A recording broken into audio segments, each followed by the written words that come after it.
This is St. Louis Cardinals baseball. Third stop on the three-city road trip. We're in Milwaukee, Wisconsin, American Family Field. It's the St. Louis Cardinals and the Milwaukee Brewers. And welcome to the broadcast booth. I'm Dan McLaughlin. That's Brad Thompson, and Jim Hayes is with us as well. Albert Pujols, Player of the Week in the National League, and the Cardinals a chance to wrap up the NL Central with a win tonight. Well, I guess when you hit number 699 and 700 Player of the Week, that's not a bad thing to end up getting for Albert Pujols. And as you mentioned, he talked about he's not trying to chase 700, he's trying to chase a championship. Well, step number one is clinching the division, and Albert and company, they've got a chance to do that here. So congratulations to Albert Pujols. 14th time he's been the Player of the Week. Now, Albert loves hitting at this ballpark, and so does Paul Goldschmidt. So does Nolan Arenado. Highest OPS at this ballpark. Well, a couple of guys on that list in Goldie and Arenado that the Cardinals need to get going. Maybe being here at American Family Field, maybe that gets the job done. Miles Mikolas is on the mound for St. Louis. A win, and the Cardinals are in. A return to form? Why not? Mikolas, the Cardinals, against the Milwaukee Brewers on Bally Sports.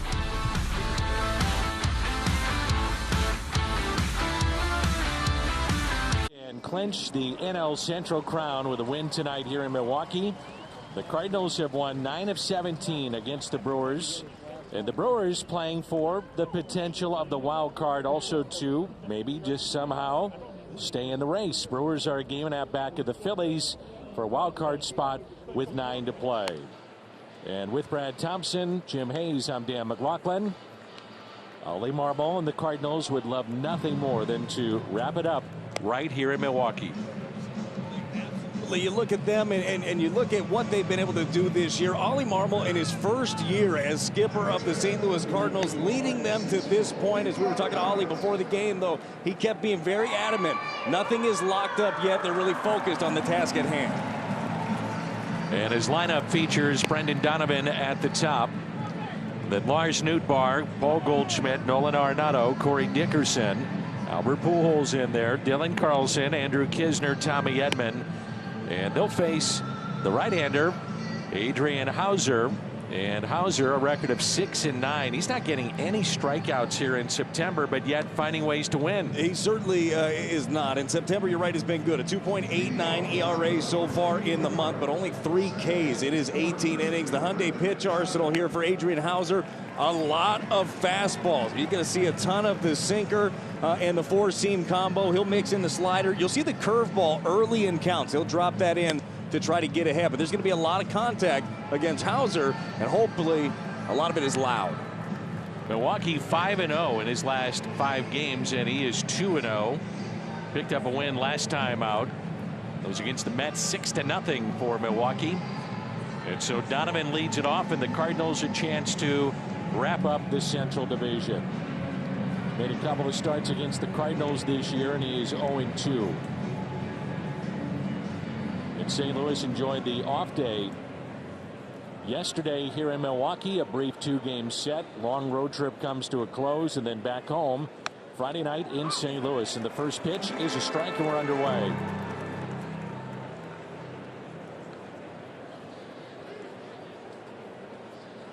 And the 0-1 pitch. Inside. Home plate umpire is Jim Wolf.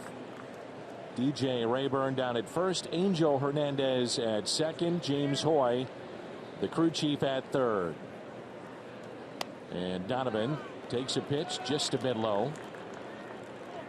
And a count of 2 balls and 1 strike.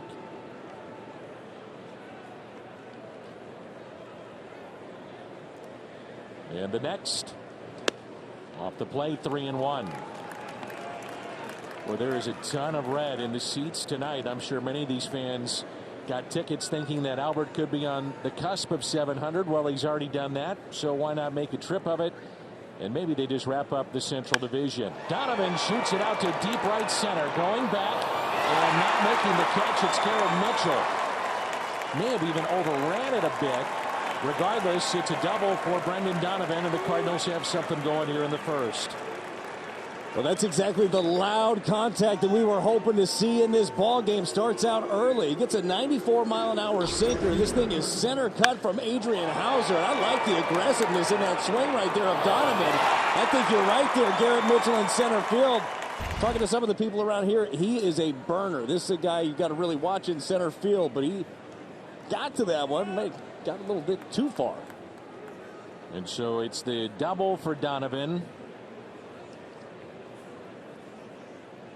That's his 20th of the year. Here's Lars Nootbaar with a shift on the right side. Third baseman Peterson in. First pitch to Lars. Taken inside. Hauser, 56 career innings against the Cardinals and a 2.89 ERA. But this season, as we mentioned, he's given up 6 earned in 9 2/3 against St. Louis and 0-2. The 1-0 pitch. Nootbaar hits it to the right side. Diving stop. Colton Wong gets up and gets him by a step. And that will advance Donovan from second to third. Colton Wong, Gold Glover. He's at second base. Rowdy Tellez at first. Adames Peterson on the left side of the infield. Omar Narvaez is behind the plate. Yelich, Mitchell, Renfroe in the outfield, and around the horn is presented by Dobbs Tire and Auto Centers. First inning, and the Brewers going to bring the infield in. They have to go for broke, don't they? Yeah, they do. This is a team, they are playing desperate right now. Game and a half out, as you mentioned, in the wild card. They're trying to catch the Phillies, catch the Padres. They need every bit of these. Paul Goldschmidt homered against Hauser in their last meeting back on May 28th. 8 for 27 head-to-head with 3 home runs against Hauser. Cardinals trying to get him back going. 4 for his last 27. The next. 1 ball and 1 strike. Numbers are just ridiculous for Goldschmidt at this ballpark. 55 games, 18 home runs, and he's driven in 44. Well, maybe the ballpark gets him right. 2 balls and a strike. Nolan Arenado on deck.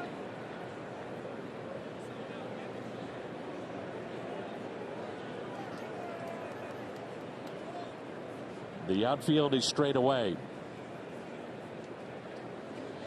The 2-1 pitch to Paul Goldschmidt. And Goldie hits it out to deep center. Mitchell back near the 400-foot sign. He'll make the catch. Tagging up, Donovan. 1-0 St. Louis.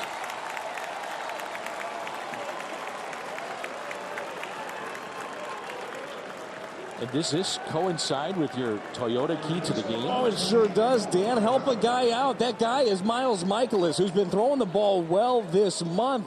But to show for it, he's got a 1-3 record in his 4 starts and a 2.52 ERA. Get some runs, get them early, and I love how the Cardinals did it here. A little manufacturing in the first inning. And the 4th sacrifice fly this year for Paul Goldschmidt. Here's Nolan Arenado.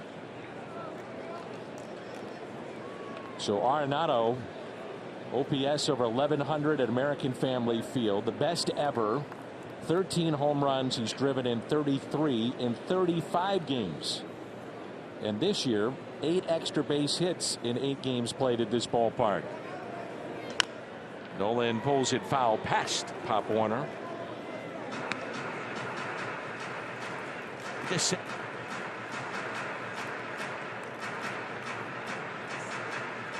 1 ball and 1 strike.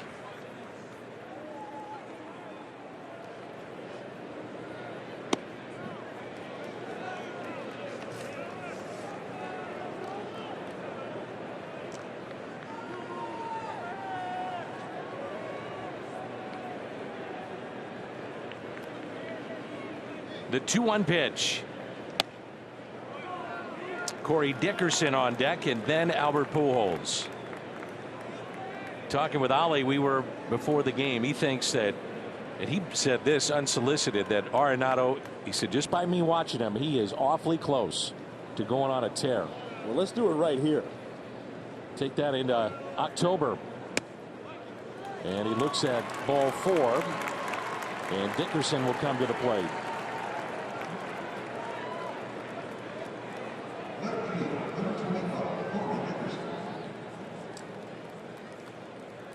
The Brewers are playing their final 9 games at home. 2 starting tonight with the Cardinals. They've got 4 with Miami, 3 against Arizona. So maybe Alcantara. You got Zach Gallen. Those are some pitchers that can shut down an offense as they still have their sights set on postseason play. Albert on deck. First pitch to Dickerson is taken for a ball.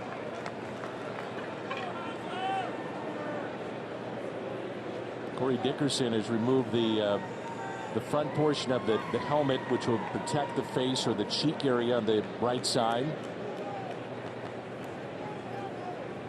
He's cooled off just a bit, and the 1-0.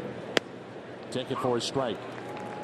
Making him work here in this first inning. He's already given up a run, and that's 18 pitches for Hauser. We're seeing a lot of, you knew you were going to get a lot of fastballs anyhow, but you're seeing a lot of fastballs near the middle of the zone and elevated. I mean, he might end up being good hitting today. And the 1-1 pitch. 1-2 on Dickerson. Good changeup by Hauser. Mix it up. Ollie telling us that Tyler O'Neill will start to run tomorrow. Hicks may pitch by Thursday or Friday, and then get those two ready for the final few games and postseason play. It sure would be nice to have both of those guys back in the mix. Been a tough year, obviously, for O'Neill. Just hasn't been healthy and just hasn't been himself.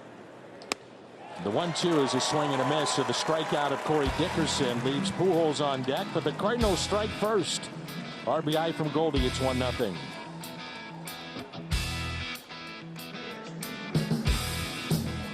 His 113th of the year to score. Brendan Donovan and the Cardinals with an early 1-0 lead, and Miles Mikolas on the mound, and what could be a NL Central clinching game tonight. Could absolutely see this guy on the mound for a lot of clinching games down the stretch here. If the Cardinals make a deep October run, the Hyundai pitch arsenal for Miles Mikolas uses that four-seam fastball very well up in the zone. He'll sink it for his ground ball. The curve gets strike one with it, and his slider has been good. Dan, last time out against the Padres, I think it was some of the best stuff we've seen from him all year. We'll see if that carries over to this ball game. Christian Yelich at the top of the lineup for Craig Counsell and the Milwaukee Brewers. Yelich hitting .255 with the 12 home runs, and he's driven in 53. First pitch, pop back foul. He is 5 for 34, 147 average against Mikolas. Then it's Adames, Tellez, Renfroe, Wong, Hira, Peterson, Narvaez, and Mitchell. And the 0-1 bounce to the plate. 1 ball, 1 strike. So 5 for 34 along with 12 strikeouts as well. Head-to-head against Miles Mikolas. And the 1-1. 1 ball and 2 strikes. I'm with you. I thought Miles was as sharp last game against the Padres than he's been at any point in the second half. The velocity was good. His breaking stuff. He had very good command. He could throw it for strike and for chase. And a count of 2-2. That's what you're going to see Miles do a lot as well, is finish off hitters with his fastball. 100 of his 144 strikeouts are on the heater. So he'll show you the other stuff early, but he likes his fastball. And there it was again. But I love that idea right there. That sinker leaked back to the middle of the plate, so we're fortunate there. Christian Yelich a couple of years ago is probably going to put a hurting on that. He's fallen off quite a bit over the last couple of years. But the idea of that front door sinker, he's not going to be able to get to that pitch, and he can't get to the fastball that's elevated. The 2-2 tap foul. You're just not seeing Yelich catch up with a lot of pitches. He doesn't elevate the ball all that much. And so he's going to put it on the ground. It may be hard, but more times than not, it's on the ground. Yeah, and he's always been one of those lower launch angle guys, but he was driving the ball to all parts of the ballpark. And you're right. Right now, he can't get the ball up. And a swing and a miss and a strikeout. That was the spot right there. We're just talking about if you can get the ball in there on Christian Yelich, you're going to be good to go. And that's exactly what Miles Mikolas does. Puts that fastball right on the corner. In recent memory, you'd have to say that the trade to get Willy Adames is one of the better ones that the Brewers have had in the last 5 years, maybe. Trade trade to get Yelich, obviously a very good one when he was an MVP, and Adames now with 31 home runs, and that's the all-time record by a Brewers shortstop. He's driven in 96. Good player. He was just a fit as soon as he came over, too. It seemed like everybody just gravitated towards him. Fouled back. And it's 2 strikes on Adames with Rowdy Tellez on deck. Well, we saw Willie Adames last year. He was driving the ball with authority to the right side. I mean, he'd let it travel once to get the hands extended. He's starting to get back to that this year. Chops it slowly to short. Coming in, Tommy Edman quickly to first and out.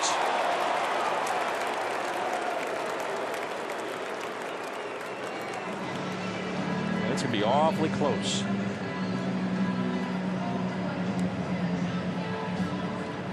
Well, credit Willie Adames, just talking about his power, but he's got speed too. Very good athlete, and he is flying down the line on this one. Great play by Edman, and they elect not to challenge.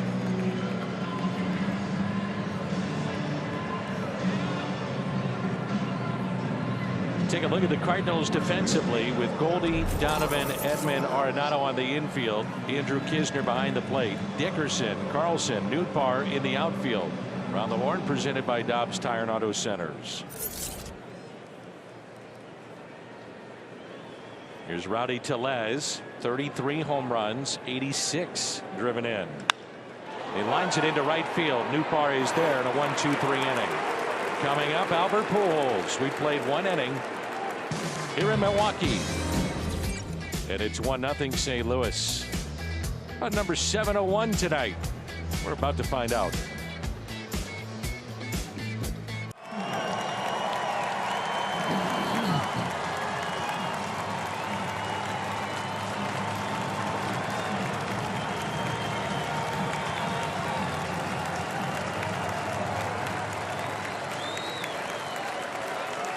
First time tonight for Albert Pujols to step to the plate, the designated hitter for the Cardinals.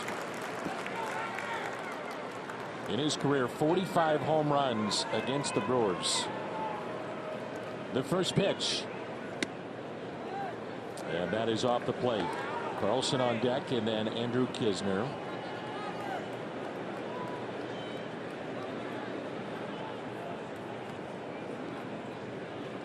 And the 1-0. Taken for a strike. Co-player of the week in the National League. He joined the 700 home run club.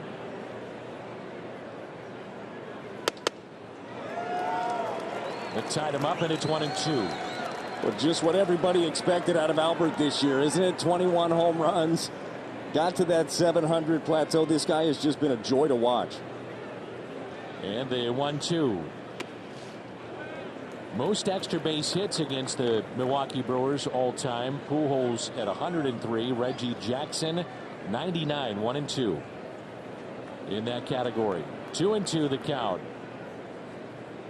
And the next two, number 5 on its way. And the swing and a miss. The second strikeout for Hauser.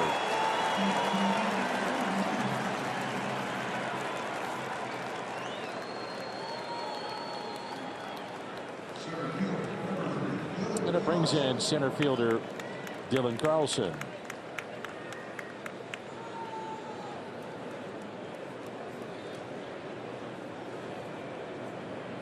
The outfield is still, in many ways, Brad, unsettled for what you have going into postseason play. Yeah, I totally agree. I think that there is a lot of opportunity down the stretch. Cardinals are hoping to seal this division up tonight with a win. But there are going to be a lot of guys that are playing for a postseason roster spot, and then a lot of guys that are playing for that starting job every single day. I mean, we were talking to Ollie today, and basically when he looks at the outfield, said if you're going to hit, you're going to play. Right, the hot hand, so to speak. And one of the question marks that they have for Ollie is the guy at the plate. They know he's very good defensively, all 3 outfield spots, but Dylan Carlson from this side of the plate, will he hit against right-handers? They'd love to see it. Wing inside. Carlson is 5 for 14 with a double and a triple head-to-head against Adrian Hauser.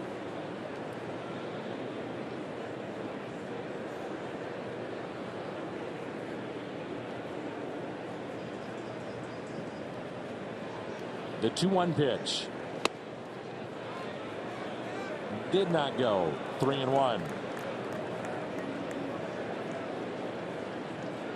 I think the last week or so, the at-bats from this side have been better for Dillon. I would agree. I think he's starting to swing with more authority. There are times from the left side where it just looks like the swing is slower. And he rips it down into the right field corner. That's with authority. Carlson on his way to second base. That's exactly what the Cardinals are wanting to see, his 28th double. And Carlson in scoring position. Yeah, that is a perfect example of the swing that we were just talking about. He's got to get his hands in quickly. He's got to get the barrel to the ball, and that's exactly what he does. Your Chevy pitch track trying to go away with the sinker, ends up missing in, and Dillon doesn't miss this thing at all.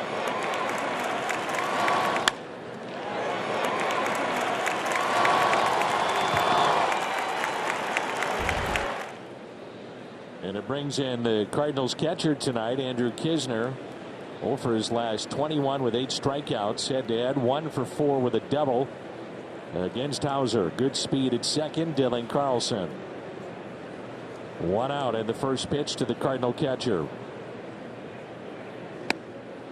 There's a strike on the outside corner. You'd have to think here over the next 8 games that Andrew Knizner is going to get some reps. Yadier Molina has been dealing with the knees and just try to the overall rigors of playing that position and doing it as long as he has. I think there's going to be some looks here for Andrew Knizner. And the 0-1 pitch. I think it's going to be interesting, Brad, if the Cardinals can wrap it up tonight or tomorrow. You go into the final weekend and the final regular season for Yadi, Albert, potentially Waino, and how many starts Yadi gets, regardless if they've wrapped it up. I would assume for sure on Sunday, Albert be in there on Sunday, and maybe Waino on the mound. Yep. The 0-2 pitch. Take an eye, 1-2. Yeah, and I think that the answer to that question in terms of Yadier Molina, who I love it when he's not playing, always right there on the hip of Ollie Marmol, is talking to him. Like, hey, what do you want? What do you think that you need? Because you're going to be the guy in the playoffs every day. So what do you need? What do you want? Here's a 1-2 pitch. 2-2 with Tommy Edman on deck.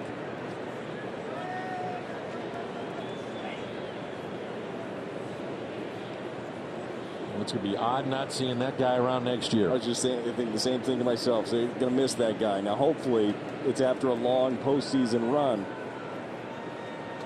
The 2-2. And Knizner got a piece. Pitching staff's going to miss that guy. Absolutely.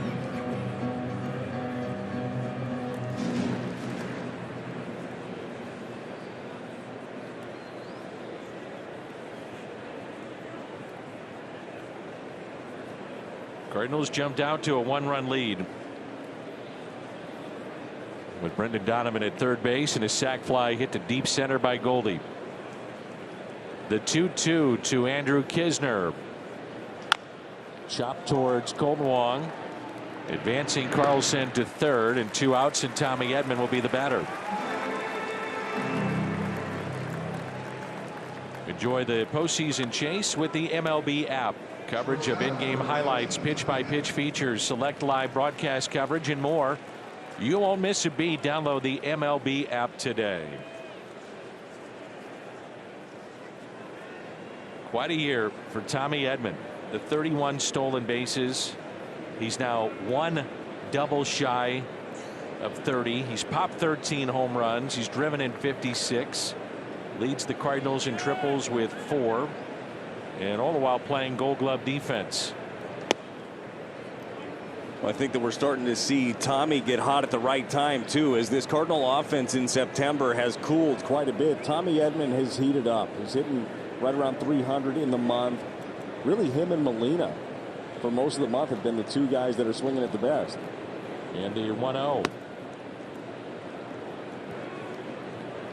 I wonder if Tommy gets some votes for, let's say, top 10 or top 15 of the MVP. And I mean that because you have to look at the advanced metrics and what he does collectively in everything that he does. Yeah, I think that we're seeing a little bit of shift anyhow think that a lot of the voters are more analytically driven than they ever have been before, so there's certainly something to that. Now you look at just your normal stat line, you say, oh, no chance. 13 home runs, right. you know, but you have to dig a little bit deeper.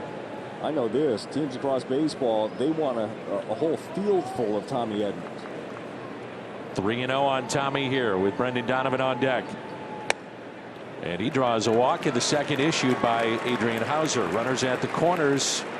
And back to the top of the lineup in Brendan Donovan, who started this game off with a double to center. And already the pitching coach of the Milwaukee Brewers out to visit.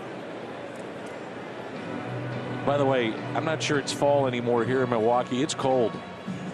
It was cold today. Yeah, I walked around a little bit yesterday, and I said, you know what, that's enough. I think I'm just going to go back. We're good. I packed for San Diego and L.A. Did not pack for, I don't think too far ahead. Dan, that's a bit of an issue. Understood. So you weren't the only one. There were a lot of guys thinking and saying, this is cold. I was just getting back from the hotel, and Paul DeYoung was walking out, and he had shorts and a T-shirt on. I go, dude, you ain't going to like that. Now, he's a big outdoorsman. He'll go ice fishing and stuff, but he was not dressed for it. He said, yeah, I didn't think about this either. No. By the way, how did you like your pitching coach, their name to be Hook? Yeah, Chris Hook. Yeah, I'm not sure I'd like that. He's got a quick hook. Yeah. Especially if I was a pitcher, starter. Not good. But certainly Bob Walk would be the one I would not want. Boy, that's a good call. Yeah. Pitcher, Bob Walk. Ouch. Homer. That's not good. Homer Bailey. So runners at first and third with 2 outs, and Donovan at the plate.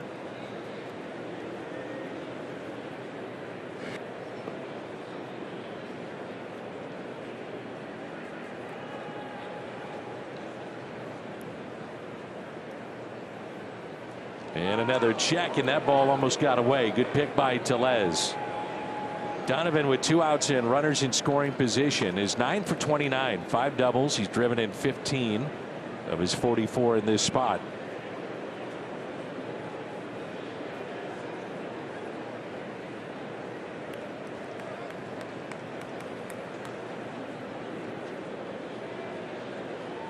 Two outs, 2 on, and the pitch eventually will come to Donovan, and it gets away. A run will score to make it 2-0. Dylan Carlson, and Tommy Edman advances to second.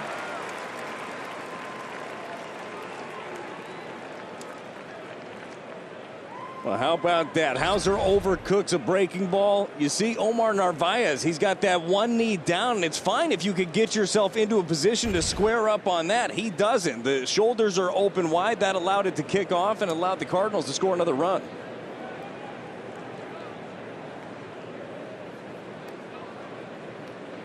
And good speed out at second, Tommy Edman. The 1-0 pitch. Taken for a strike by Donovan. It's a byproduct, too, of throwing over, how long he held it. We talk about the infielders. Sometimes that can happen for a catcher, too. If it's not right there, that's not an easy play. Yeah, it can't happen, though. Agreed. But it did, and it's 2-0. Well, I mean, it could happen a few more times here. I'd be fine with it. Absolutely.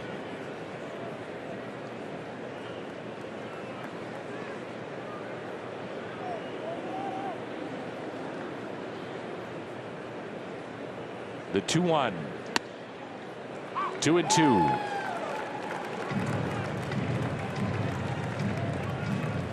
That's a pitch right there for a lot of lefties, and Donovan is one of them. Just have to fight that one off. He's not going to be able to do too much damage to that. The hope is that it sinks back over the middle, and that's where he can really hurt it. And the 2-2 taken high, and it's 3-2. Hauser has not been throwing many pitches in his games. He'll get around 80, 85, and then they go to the bullpen, and this will be pitch number 46 already. Edman started towards third, and he's picked off. Oh, boy.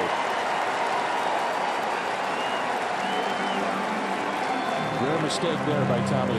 Tommy thought he had picked something up there, and Hauser was able to get him.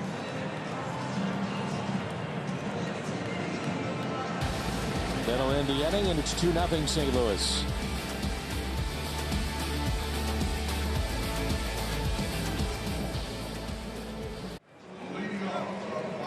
2-0 St. Louis. We check in with Jim Hayes. Jim at the news. Guys, a win tonight and the Cardinals clinch the Central Division title. They're not quite there yet, but they can taste it. Andrew Kisner told me this earlier today. He said this is the game we've been trying to get to since the first day of spring training. He says it's been a long journey and we put in a lot of work, but it's a chance to check the box on our first goal, which is winning the Central Division. Danny Kisner said it's been a fun season. Hopefully it's about to get even more fun. Let's hope so. So a win, and they wrap up the Central tonight. There's Hunter Renfroe at the plate. And it's 1-1 strike. Brewers went 1-2-3 in the bottom of the first, and the Cardinals have a 2-0 lead.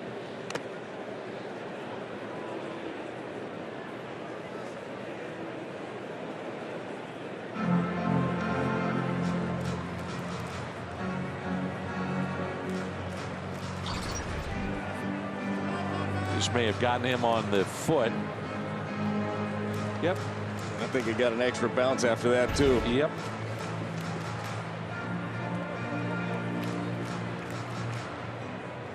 Guy that knows a thing or two about that. I thought Kisner put it perfectly. That you play all year waiting for this game. That's what it's all about. You come into spring training, you have goals, and every team does it, but you realize that there are some teams that probably are going to fall short of them. This wasn't one of them. Like, they went out there with aspirations to win this division and are right there knocking on the doorstep.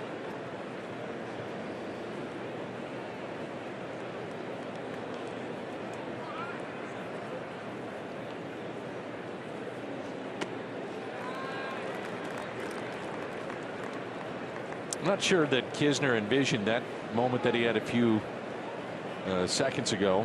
It's all part of the journey, isn't it? Yeah. Blood, sweat, and tears. And a swing and a miss.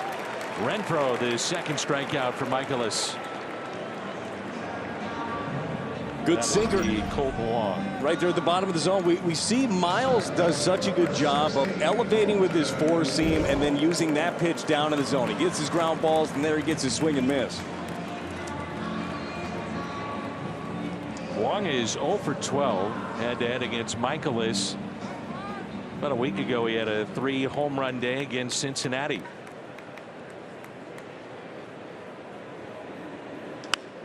And he hits it out to deep center. Carlson back near the wall and with room to make the catch. Well, so 5 up and 5 down to start this game. A lot like Paul Goldschmidt. Colton Wong picked the wrong part of the ballpark right there. Gave that one a ride.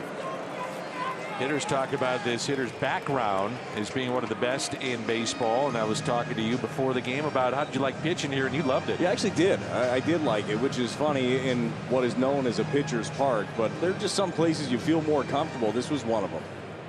I wonder with the ball that Goldie hit there by Wong, if the roof is open, the paneling is open, and it's a summer's night here in Milwaukee, that ball is gone. Yeah, they're gone. Yeah, I think so too. I mean, it's chilly. The roof is closed, but yet it still gets chilly in here. Here's Keston Hira hitting .232 with 14 home runs, and he's driven in 30 on the year. 2 outs and nobody on. Shift on the left side of the infield, and that is tap foul. 1-2 the count. Frustrating weekend in terms of what happened with the team for the Cardinals to jump out 11-0 in game 1 and then just 3 runs combined in games 2 and 3. So a chance to bounce back here tonight. Well, it's kind of nice to see early tonight a little manufacturing of runs. Agreed. And strikeout number 3 already for Michaelis. Coming up, Brendan Donovan and the top of the St. Louis lineup.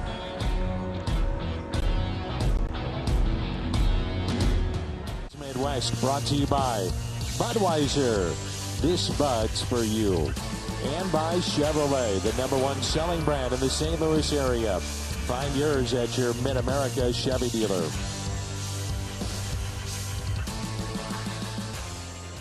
Brendan Donovan had run the count full in the top of the second, but Tommy Edman picked off at second base. So here we go again. And the first pitch is strike. Carlson scored on a wild pitch last inning to make it 2-0. Fastball, 0-2. An outstanding rookie season for Brendan Donovan. Played all over the diamond and produced. Yeah, he's one of those guys for me. As you look at the postseason, there's not a matchup I don't like with him. Like, he's got to be in there day in and day out. Wherever you want to put him on the diamond, wherever you want to put him in the lineup, there's always a spot for him. And that is off the plate to make it 2-2.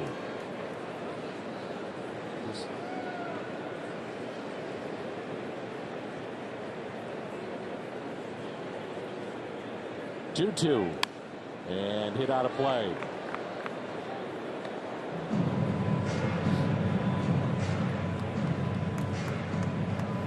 So Michaelis with 3 strikeouts. Now a new single season high with 147 this year. He looked sharp early on tonight. The 2-2 pitch. Here we go again. It's 0-2 to 3-2. Shocker. He'll take tough pitches. He'll foul them off. He'll make you work until ultimately you make a mistake. That mistake might be walking him, or you leave one down the middle and he'll drive it like he did in his first at bat. 81st full count, and he draws the walk. You need that kind of player in postseason play to grind through a Max Scherzer, a DeGrom, get pitch counts up. That's how you win games.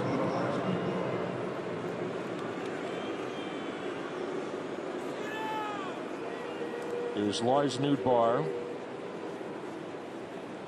who is grounded out to second.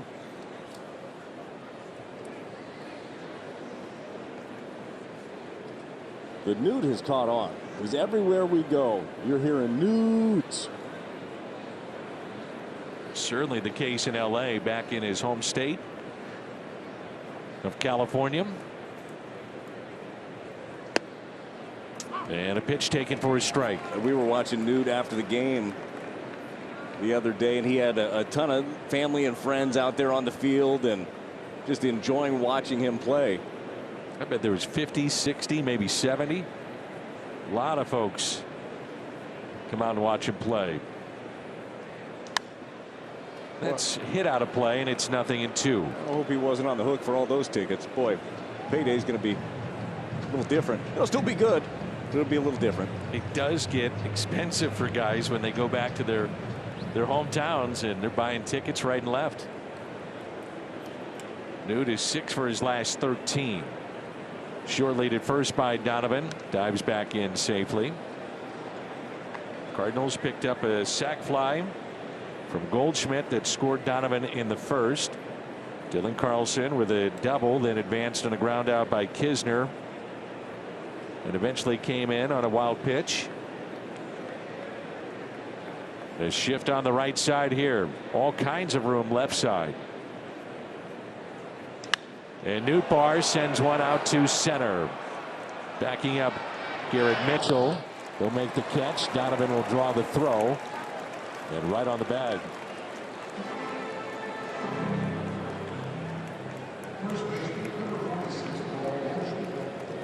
Blind resume, the best of the best. All right. Who could that be on the left side? They're pretty good numbers right there. Yeah.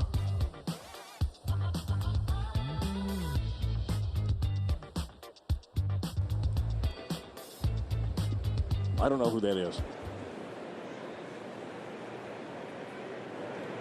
There's Paul Goldschmidt.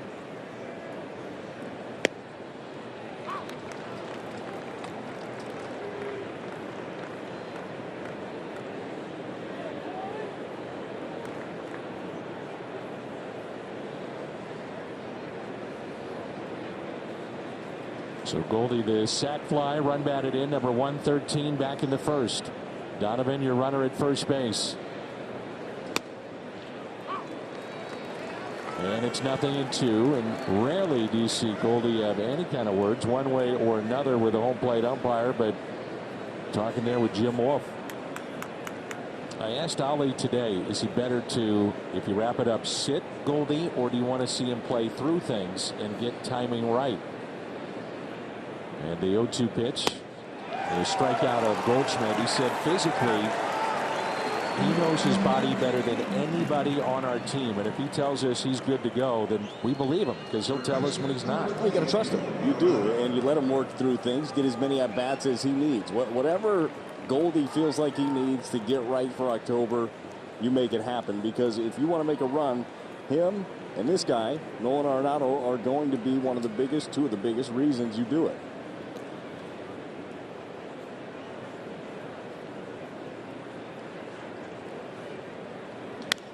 And that is pulled foul.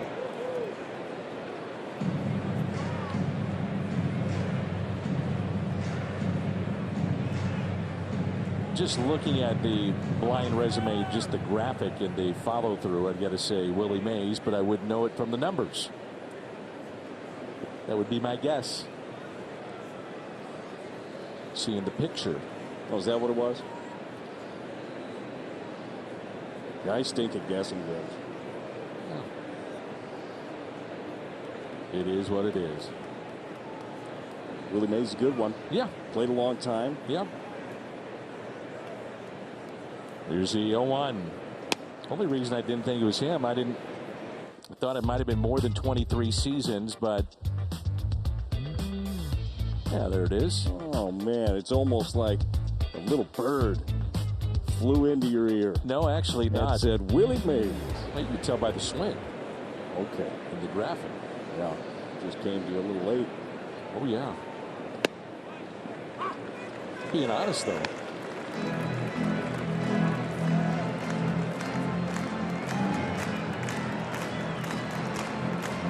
One ball and 2 strikes.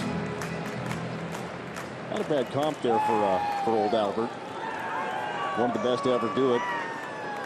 And Willie Mays would say that's pretty good comp for me. Yep. Albert Pujols. Here's a 1-2. Taken just a bit low. Off the plate. Arenado on the road on this trip. The home run. So 1 shy of 300 for his career. Looking to become the 16th third baseman with 300 home runs.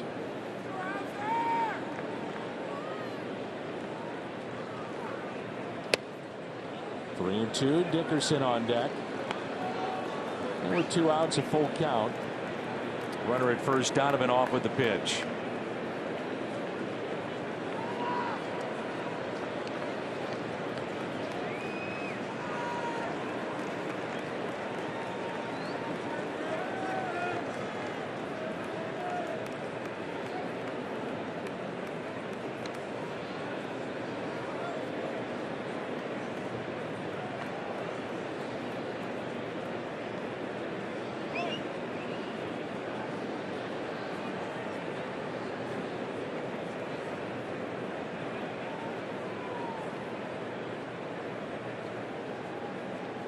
And the 3-2 pitch to Arenado. Spoiled. Well, you could tell with Dickerson on deck, not that you want to have 2 guys on, but he's not going to give in and give him a fastball. Traditionally in these counts, Adrian Hauser pumps heaters, but went with the slider there, just trying to get Nolan to expand.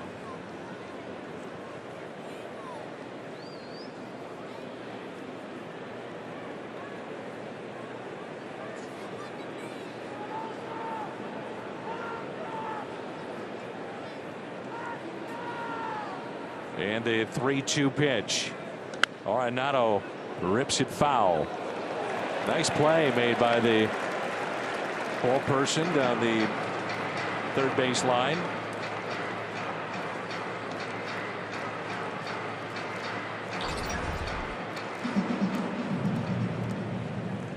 Sign him up. You never know where you're going to get seen, you know. It's talent right there. Look at you. Not afraid. Nope. And a 3-2 pitch. And we'll do it again.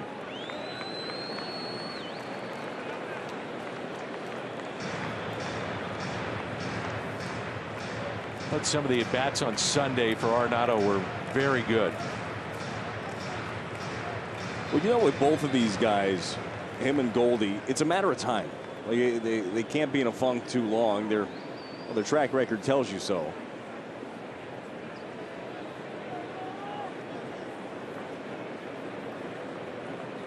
And a 3-2.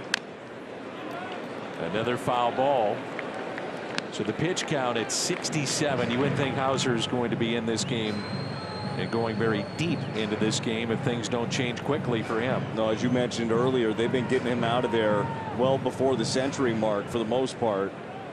Has not been efficient. You would think with his stuff and as much contact as he invokes that he'd actually be a little bit more efficient. Remember, we saw him in September last year. He cruised through a complete game. It was just ground balls early. The 3-2. And Arenado hits it into shallow center, racing in Mitchell. He has it. And the Cardinals strand their second runner. Midway through 3, and it's 2-0.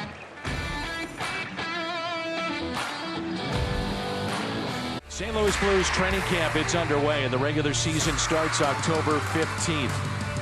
And you can stream 3 preseason games on the Bally Sports app at ballysports.com. First up, Blues and Blue Jackets.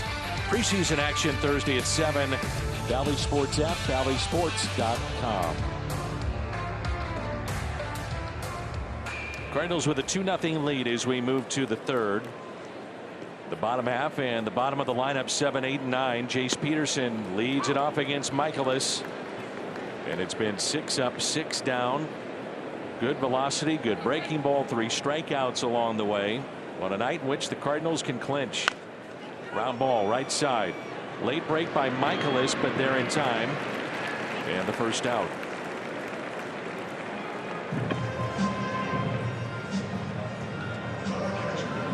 While we have a moment, quick word from Great Southern Bank.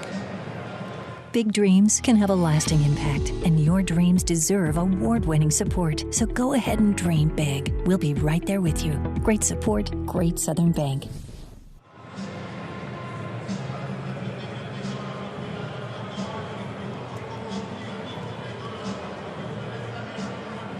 Omar Narvaez, 216 the average with 4 home runs, and he's driven in 23. Narvaez really struggling against the fastball. I mean, he might get a steady diet of it here.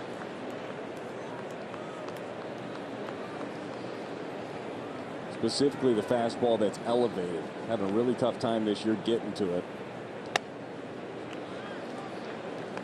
And it's a ball and a strike. Cardinals would love to wrap it up for obvious reasons, just to get the division championship, but also then to rest players, set what might be a rotation. We still have games and innings to fill before this is all through. Yeah, it would be nice to just be able to say, all right, well, we're good to go. Let's set it up how we have to. But specifically, look at the 3-game set in Pittsburgh of how you're going to get those together, because you want to be able to set up your rotation for that wild card round. And it's popped up on the infield. Edman is there and makes the catch.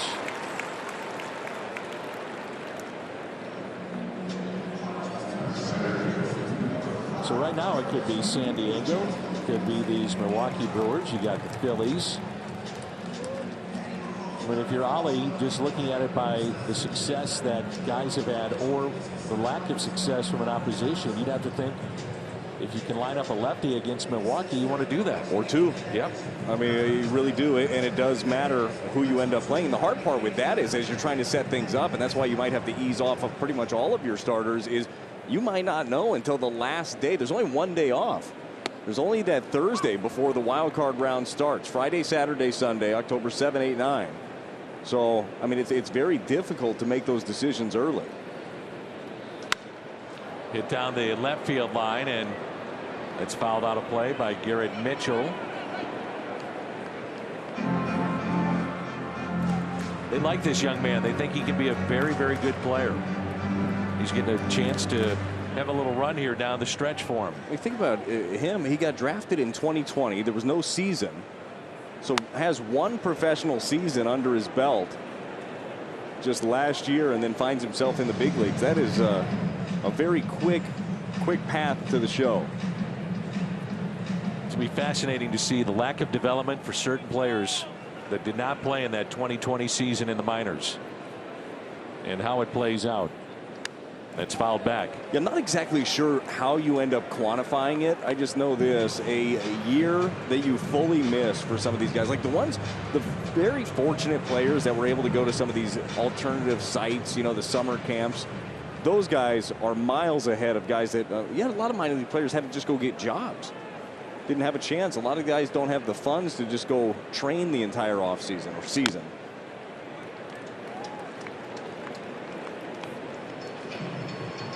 It's a 2017 graduate of Orange Lutheran High in Orange County.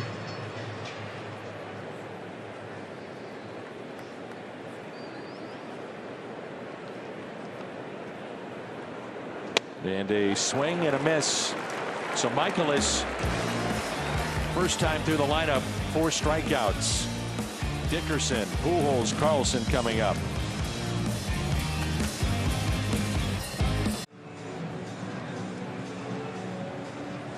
Cardinals baseball continues with the Molina and Wainwright canvas print, and that'll be coming up on Sunday.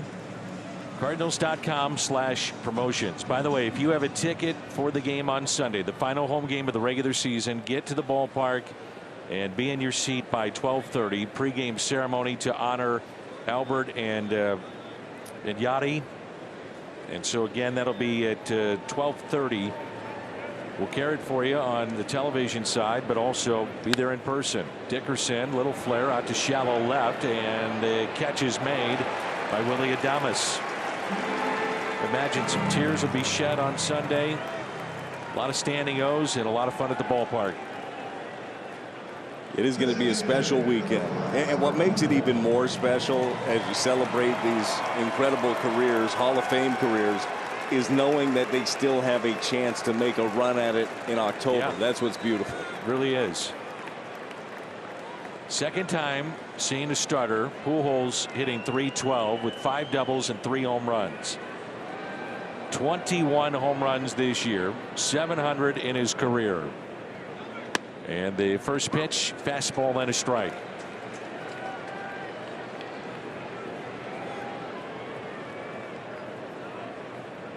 The Cardinal fans on their feet.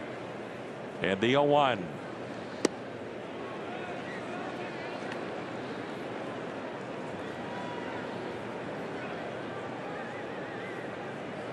A shift on the left side of the infield. Outfield is deep. And the 1-1 pitch to Albert Pujols. Here it comes. 1-2.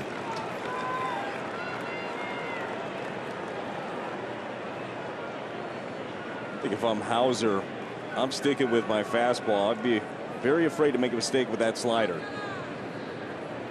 Here's a 1-2.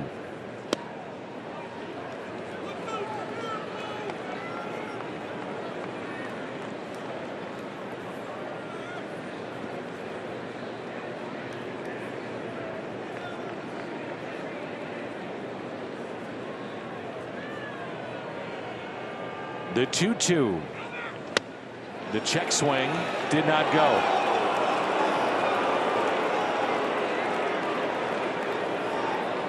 DJ Rayburn, the first base umpire. Something's wrong with Adrian Hauser. They're calling out the training staff. He's limping out there. Maybe a groin. Yep.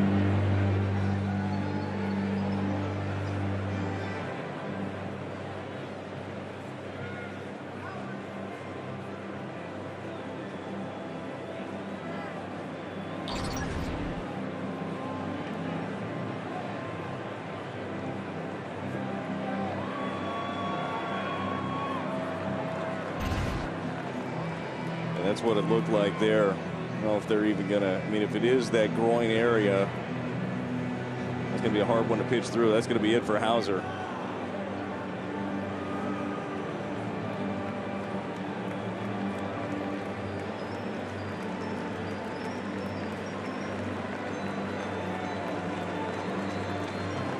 Obviously, at this point in the game, no one was up and throwing, so they'll get somebody up now, and it'll be a 3-2 count facing Albert Pujols when they come into the ball game. Well, you know, Albert's going to have a little time to do some digging. He'll be on that iPad really quick, find out who's coming in, what's their out pitch.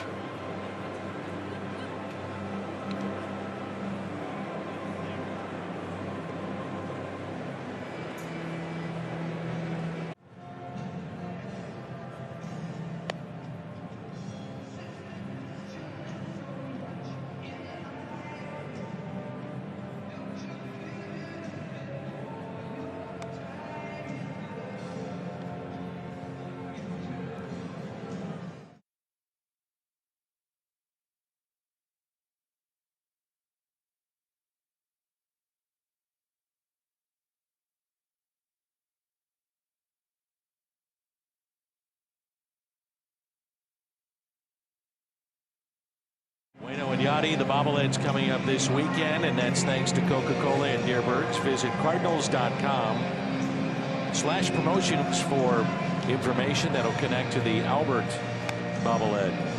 So Suter comes in the 3-2 count.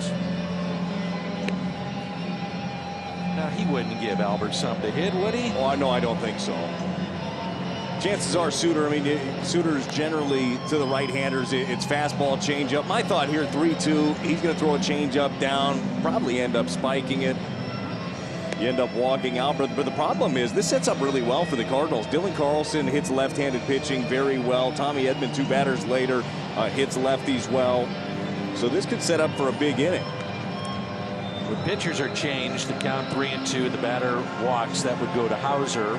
Strikeout, hit by pitch. That would go to Suter if you're scoring at home.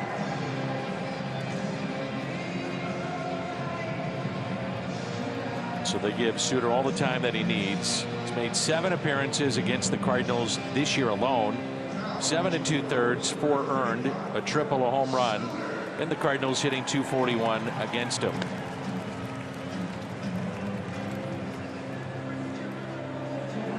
While we have a moment, quick word from Siteman Cancer Center.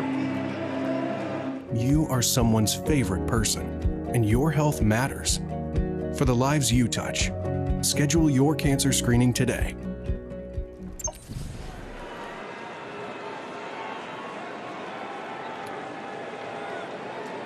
The player of the week in the National League, a 3-2 pitch on its way, and he walked him. Cardinals have received 4 walks in the ball game tonight.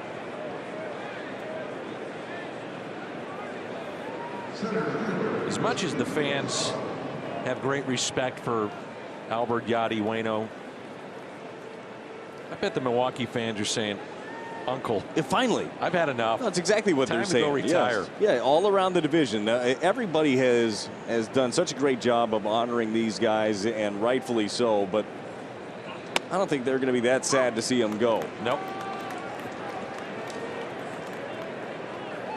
Albert talking there with Rowdy Tellez.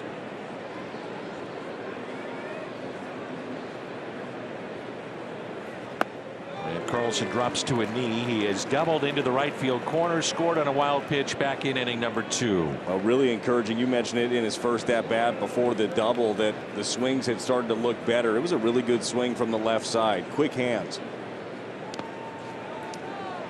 The pitch clock next year will not affect this guy on the mound. He is fast in terms of how he works. I really wonder too how much that pitch clock is going to affect some hitters, because the hitters do have to be in the box within 8 seconds.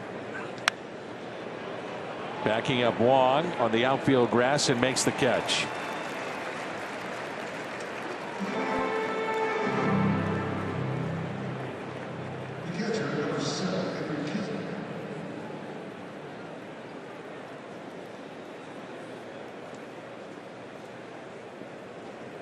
And here is Kisner.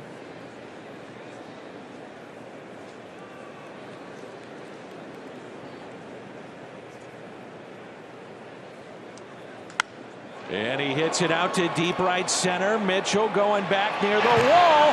It's gone off the top of the wall. It's a 2-run blast. Kisner. And it's 4-0 St. Louis. Andrew powers up for his 3rd home run. 4-0 Cardinals off the top of the wall.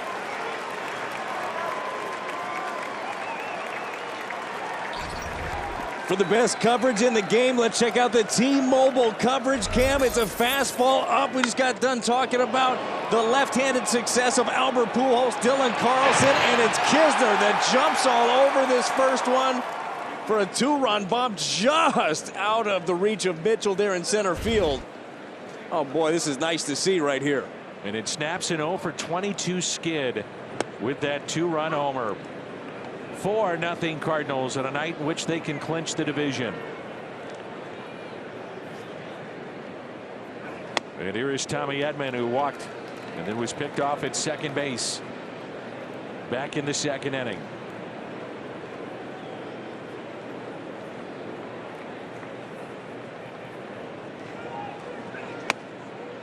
And a swing and a miss. The strikeout for Suter, but the home run hit with 2 outs off the bat of Andrew Kisner. It's 4-0 Cards. 98 when this happened. For Carl Pavano, the home run. And the call by Mike Shannon, how much more can you give us, Big Mac? And then take a ride on history was Mike's call, and Joe Buck. How much more can you give us, Big Mac? Home run number 70 in the summer of 70 back in 1998. I just love seeing the crowds and how into that everybody was. Seeing that with Albert.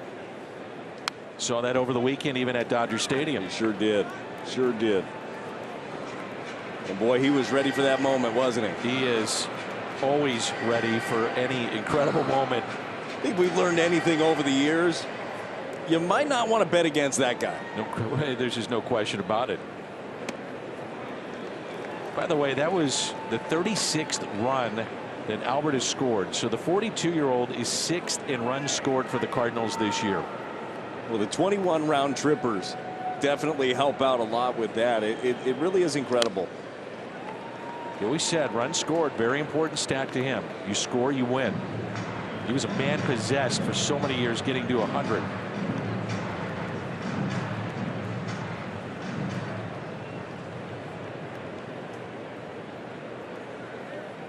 Gives him 139 runs scored against Milwaukee, and he is 2nd all time in that category.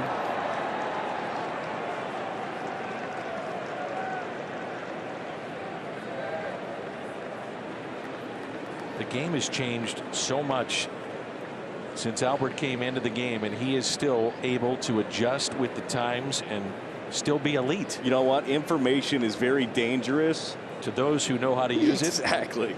Exactly.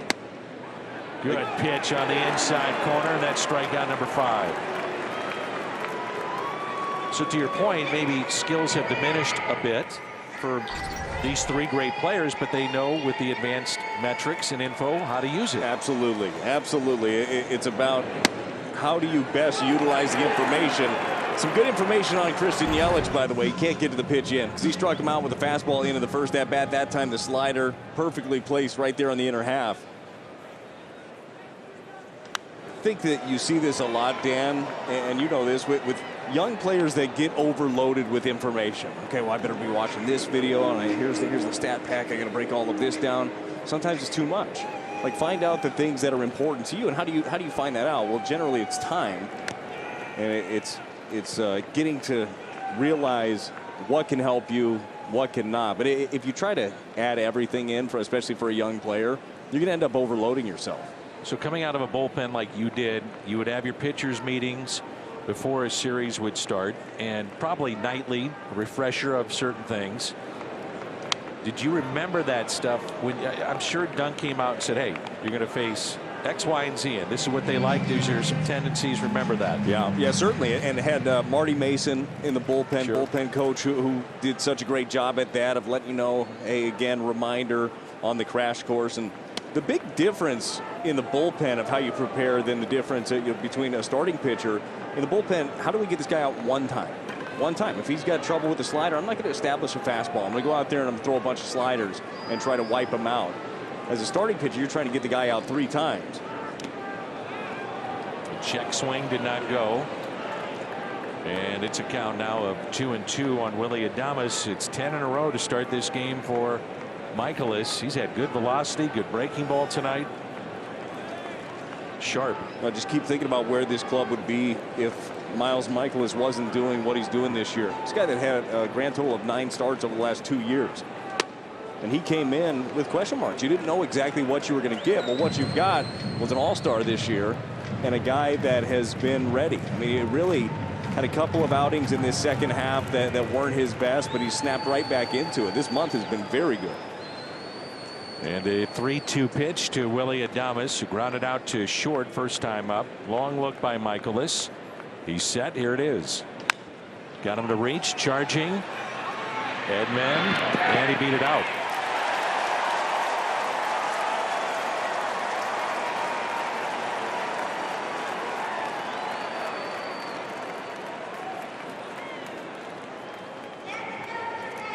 Well, Willy Adames in his first at-bat, very similar situation. Tommy Edman on the run.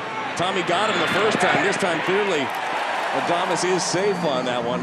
So he's got the power, he's got the speed, he's really solid at shortstop, and he's fit in. Again, talking about Michaelis, don't know where they'd be without him. Where are the Brewers without Willy Adames the last couple of years?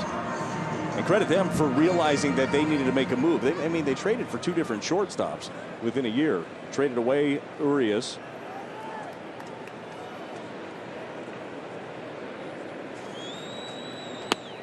They gave up a very good reliever, Feyereisen, who went to Tampa. Rasmussen went in that deal as well, who's been a really solid starter for Tampa Bay. Feyereisen's missed most of the year with injury. Yep. And here is Tellez, way out in front. By the way, Andrew Knizner entering that at bat prior to his 2-run homer was 14 for 115 in his career against lefties. So a 122 average, and he pops a 2-run blast. Do factor, Dan. I'd say so. Well, and in that spot too, you know that you've got a guy that just came in. He was sitting out in the bullpen, probably eating sunflower seeds and telling stories, and be ready to jump him. Be ready to jump early, and that's what he did. And he did a good job too. And a guy that doesn't throw hard, of not trying to pull the ball. He took it the other way, up the middle, other way approach.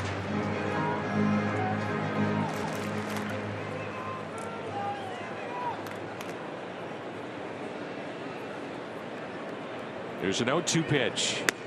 And Tellez down on strikes. 6 tonight for Michaelis. 2 in the inning.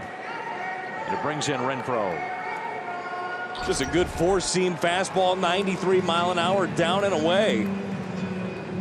Tellez definitely looking for something else in that spot.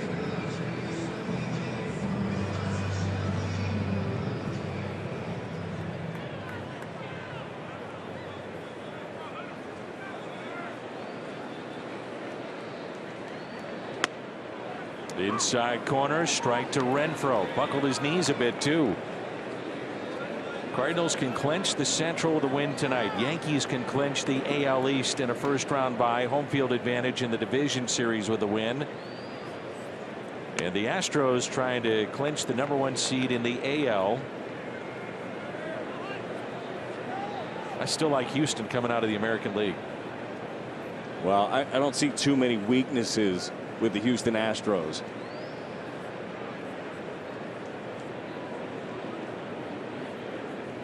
Two outs, runner at first, and the next is lined and a base hit into center. Adames on his way to third. Runners at the corners. After the base hit by Renfroe, and it brings in Colton Wong.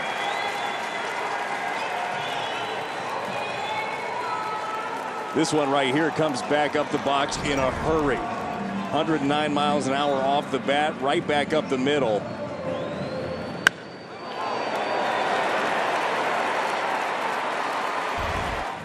Long fly to center. First time up.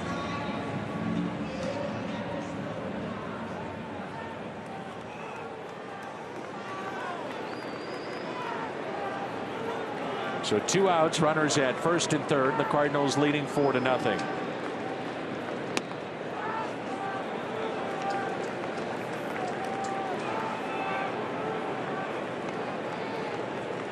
Colton Wong last at bat, he jumped on a first pitch slider that ended up middle. He just hit it to the wrong part of the ballpark, gave it a ride, but was caught on the track in center field. 2 balls and no strikes. You also see the way that he's approaching him. The first pitch in the at bat, as I mentioned before, was a slider. A couple of curveballs here. Colton hits the fastball well. Not hitting great with runners in scoring position this year, and not hitting great against the off speed, specifically the curveball. Up and in. 3-0.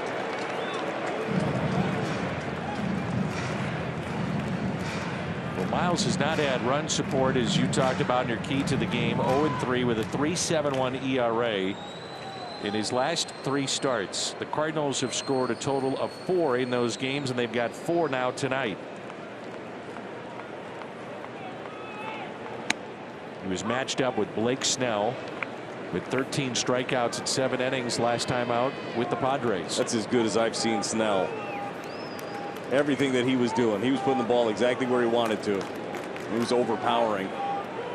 That must feel good for Miles, not feeling like you're walking a tightrope the entire time. You give up a run, you're in trouble. The 3-1 pitch to Wong, and it's inside, bases loaded.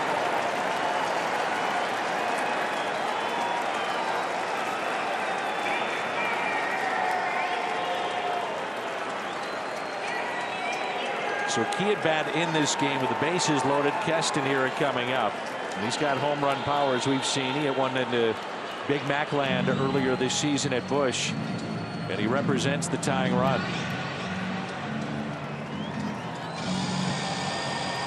Well, Keston here is another guy too that does not hit the breaking ball very well.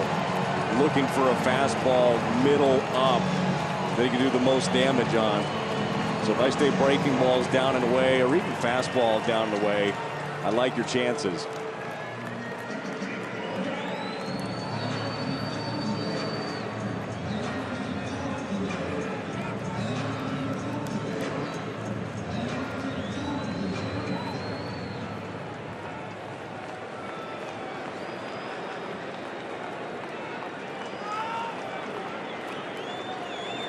The first pitch, a check swing, and he went. A strike against Hero. The fans don't like it.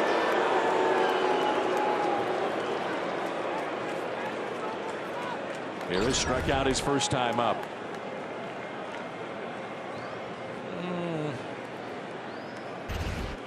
Tough to tell. 0-2.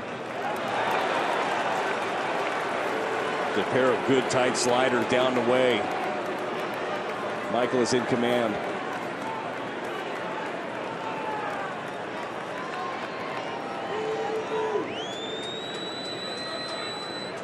The 0-2.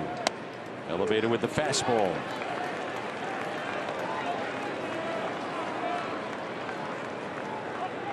Change the eye level with that. Go back to the slider.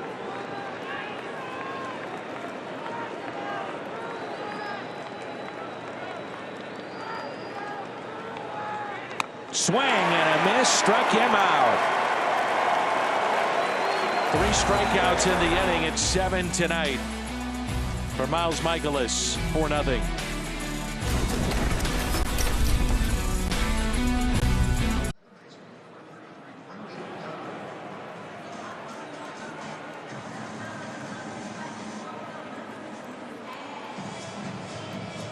Enjoy the show as the regular season comes to a spectacular conclusion, and get ready for what happens next. MLB postseason begins October 7th. MLB.com/postseason for the full schedule. We're in the 5th and a 4-0 St. Louis lead.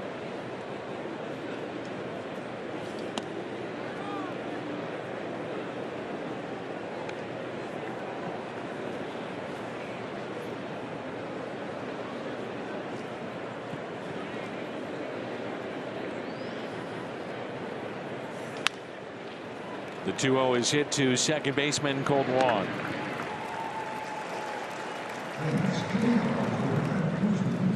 And Donovan retired for the first time tonight, and it brings in Lars Nootbaar. Suter comes in for Hauser. He goes 3 1/3. His line, 3 runs, 2 hits, struck out 3, walked 4. And one of those walks came around to score. That was Albert Pujols back in the 4th. Trying to make it 4 consecutive years into postseason play. It's something that the Brewers have done a bunch of here recently. Yeah, well, they've had 4 years, and it was the first time in organizational history they've been to the postseason 4 straight years. Been a very good run here for the Brewers, and predominantly built off of that fantastic starting pitching that they've had. And the Brewers, as you talked about, game and a half starting action today out of that 3rd wild card. I mean, you don't want to be facing Burns and Woodruff. No. Freddie Peralta is back off the IL, available out of the pen if they need him. I mean, those are not guys you want to face in a 3-game set. 3-game series, anything truly can happen. And if you can get your best lined up, great chance to win. And that's hit down the right field line. Fair. And Nootbaar off to the races. Tiptoes around the bag at first, and he'll stop at second. Lars Nootbaar with the double, his 13th of the year. It's been a really good road trip so far for Lars Nootbaar. He's heating up, and this one is just left up. It's the fastball right there, just up in the zone. And he pulls it. I thought he was going to go 3 on this one.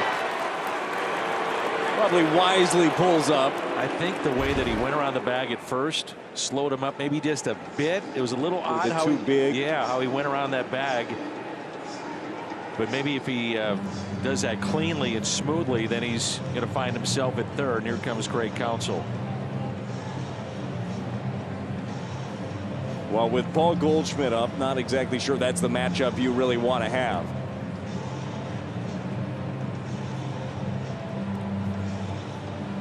Nootbaar is hit now in 5 straight games since breaking that shutout streak in San Diego with a homer.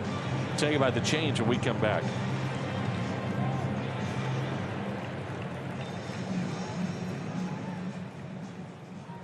A couple of days ago, Trevor Gott, as he pitched against Cincinnati. He'll face Goldie, who has a sac fly, run batted in the 1st inning, and struck out swinging in the 3rd. It's our Chevy Cole to the pen. So Gott in to face Goldie with a runner at 2nd.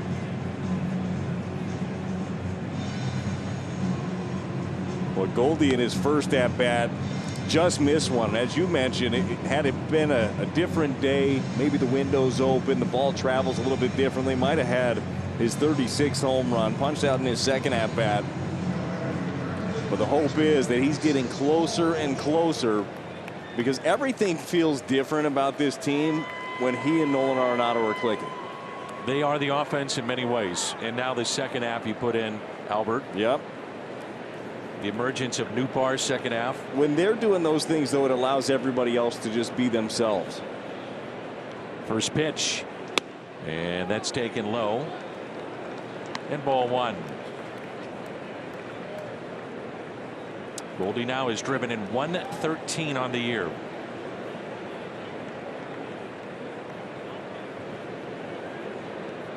Good speed at 2nd, and Lars Nootbaar. And the 1-0 pitch. 2-0. Arenado on deck.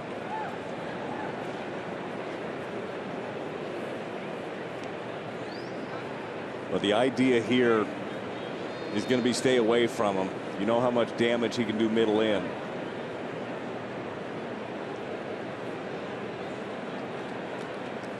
The 2-0. And Goldie has a base hit out to left. Nootbaar to 3rd. They will run on Yelich. Throw to the plate, not in time. Goldie is driven in a pair up to 114, up to a 5-0 St. Louis lead. Well, as I said, the plan should be not try to go middle in. That's exactly what they tried to do there, and Goldie ended up turning that thing around. And very smart base running, good coaching. You got to know who's in the outfield. You got to know all the arms, and Christian Yelich does not have a good arm, and Newbar knows it the whole way. Pop Warner sending him right from the jump.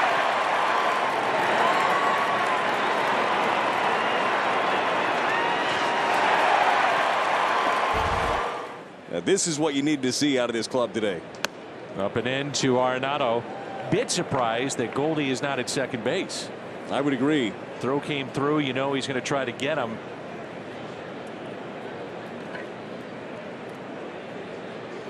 So the Cardinals with 5 runs on 5 hits. Now he's running, and he will be at second base with a stolen base, number 7. One way or another you got there. It's Goldie being Goldie. He was probably thinking the same thing over there. He said, dang it, man, I should be there. How could I possibly get to second? I'm just going to go.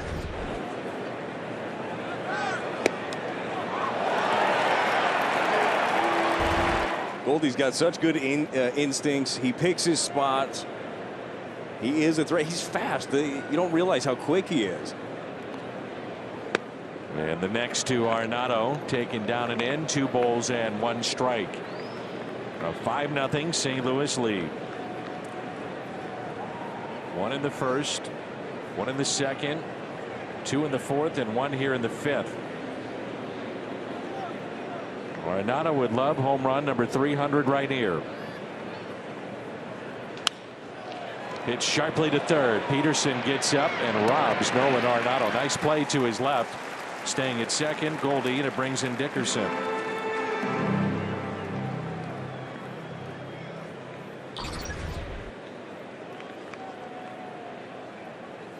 You mentioned how Goldie knows when to go. That's his 23rd consecutive stolen base without being caught. Pick your spots. And the number 7 on the year. Dickerson struck out in the first and popped out to short.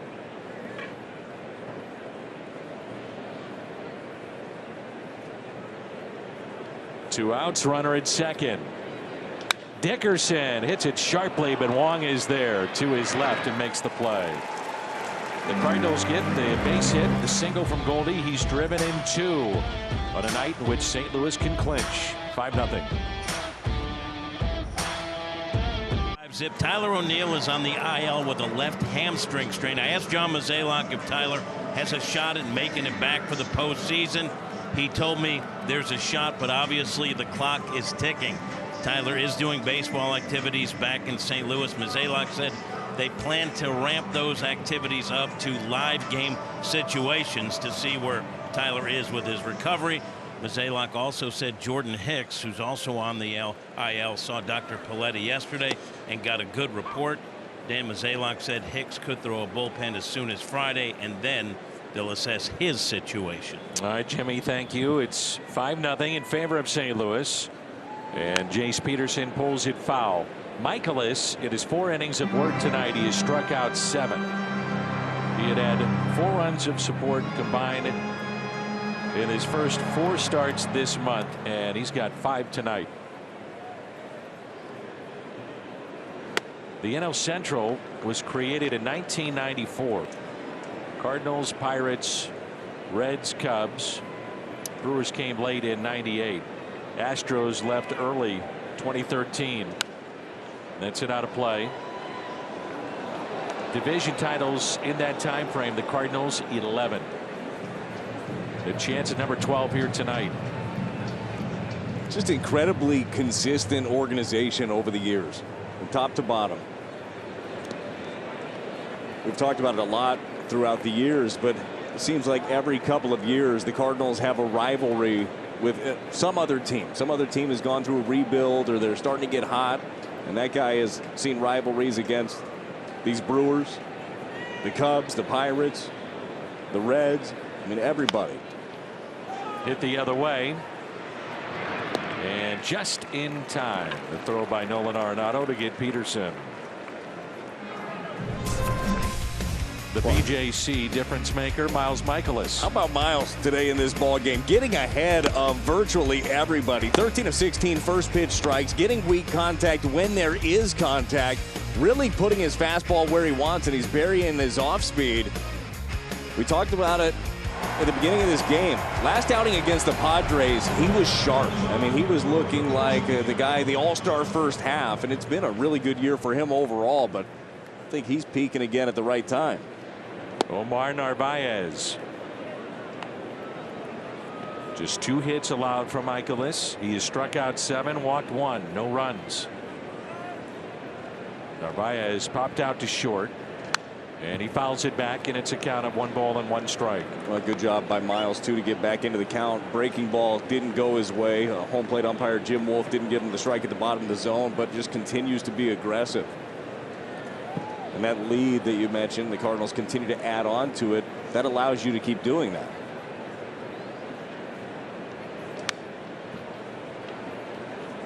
Ali Marmol, a chance at 90 wins.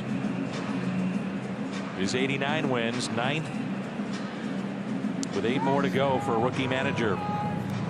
Cardinals history.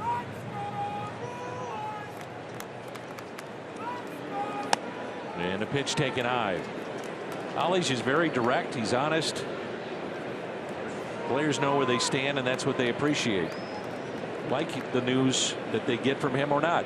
You just want to know where I stand. I think that's what everybody wants, don't they? You want to know exactly what is expected, what is needed out of you. The Cardinals getting what they need and expect out of Miles Michaelis. He racks up another punch out in this ball game, his 8th.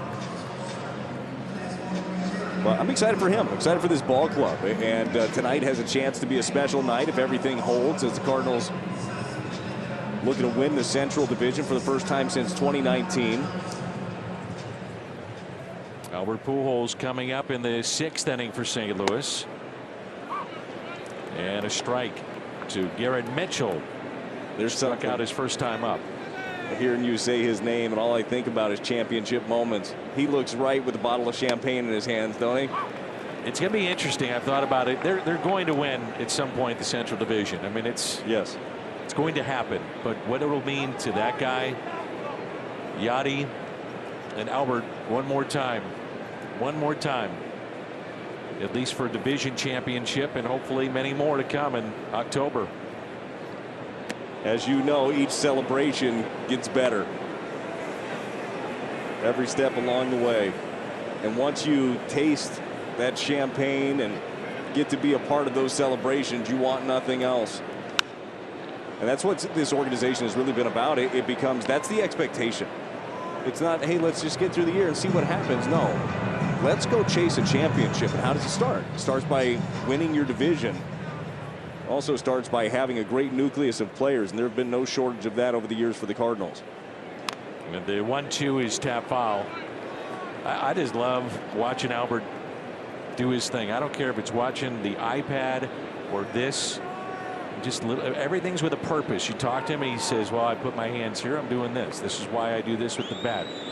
This is why I shake my hand. This is what I'm trying to do. Yes. I mean, everything's got a purpose. I also catch young players kind of staring at him, too, in the dugout. Like, hey, what's he doing? What's he doing over there? Yeah, I'm going to look at that. Then they get back to the hotel room, and you're doing the same movements as Albert. Like, oh, what's he feeling here? This looks good. Yeah, he never stops. His next chapter of life is going to be an interesting one. That's going to be a very difficult transition for a man who has been doing this for so long at the crazy high level, to have spring training and not be showing up with a job in hand. It's going to be a transition.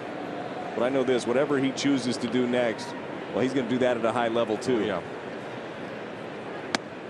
Another pitch in this at bat after I thought it was another strikeout. Well, the funny thing is, what Jim Wolf has really been giving that side of the plate, and about a ball off of it. And the 3-2 pitch to Garrett Mitchell, who struck out back in the 3rd. And he sends it out to deep center. Carlson going back at the wall. And it's off the wall. And Mitchell to second base, thinking that he had a home run.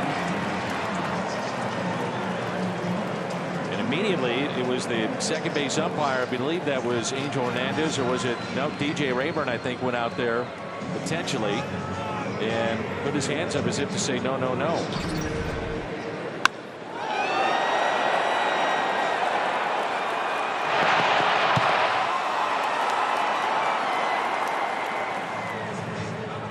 A good job by Dylan to be able to corral this thing. Kicked off above that yellow line. Yeah, kicked off awkwardly. Mitchell, as well as he runs too, could have been on third with as much hang time as on that ball, but I think that he thought it was gone off the bat. A little disappointing too that the pitch before that was likely a strike, or at least has been a strike all night, doesn't get the call, and then gets the double. But for Miles, as well as he's been throwing the baseball, strand him there, keep him.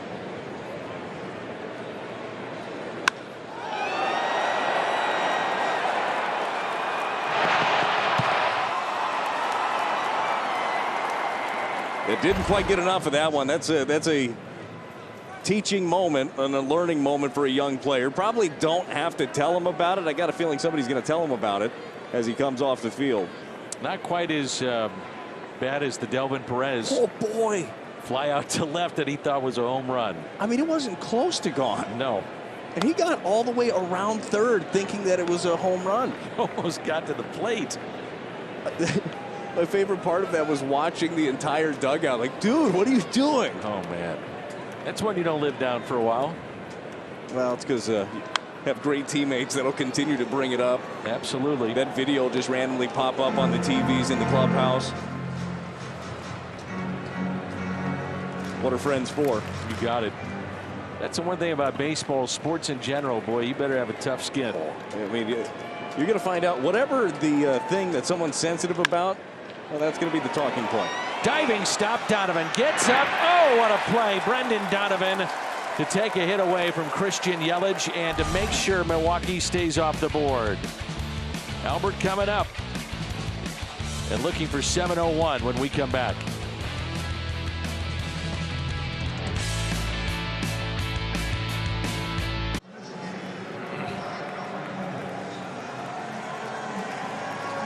Five to nothing, and Albert Pujols stepping to the plate. The pitcher is Trevor Gott, third pitcher used by Milwaukee tonight. Albert Pujols has struck out swinging and walked and scored back in the fourth inning. He's 0 for 1, was hit by a pitch against this right-hander, and the first pitch is strike.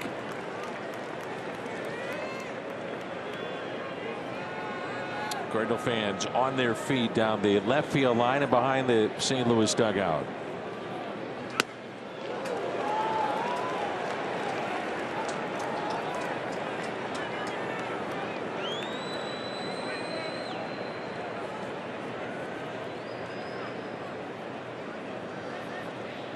The 0-2 is popped up. Rowdy Tellez with the catch and the first out.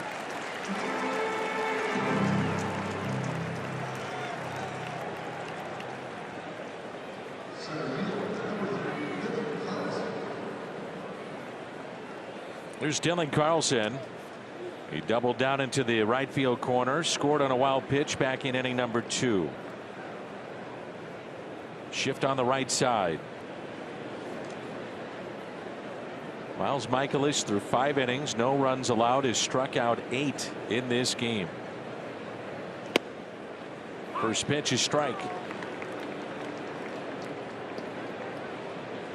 Another student of the game right there, continuing to figure out how he's going to keep this going. How does he want to attack this next time around?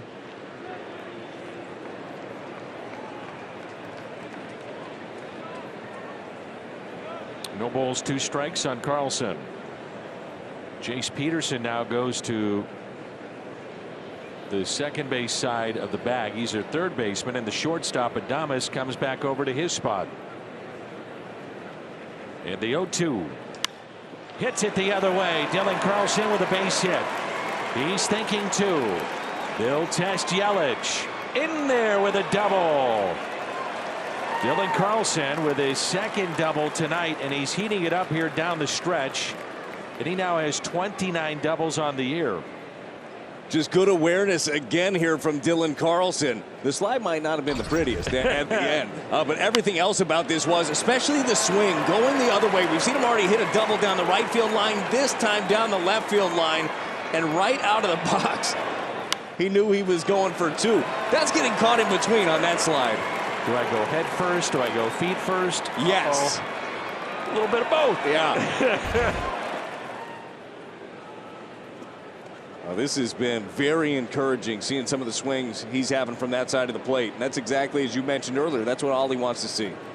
They want him in the lineup every single day. The second game with two doubles for Carlson this season, both in the last 4 games. And here's Andrew Knizner. Hit a 2-run homer off a Suter back in the 4th.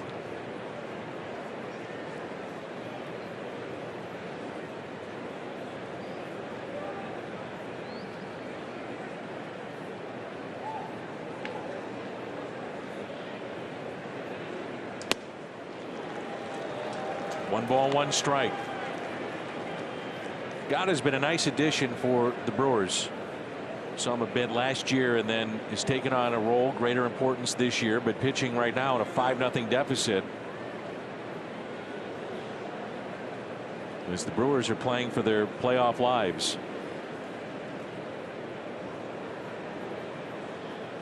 And they were 1-1 outside, 2 balls and a strike. StatCast powered by Google Cloud, and the home run hit against Suter just over the wall, off the top of the wall, and a 2-run shot for Knizner.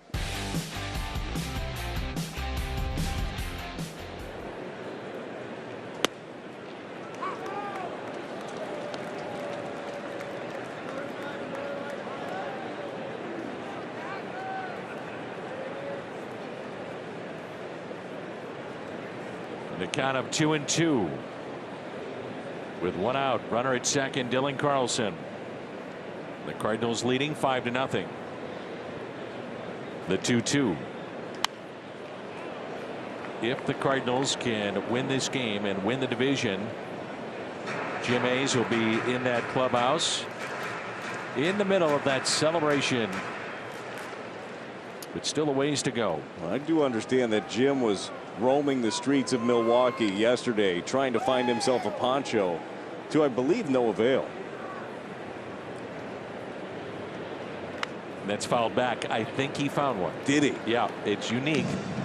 Is that right? Yeah, I believe it may have a skull on the back of it. He's always had street cred. I'm dead serious. Just picked it up, looked at the front, and said, "This is me. This is me. This fits my personality." And that's how he'll cover the post game. I look forward to it. Hit the other way, and it is foul.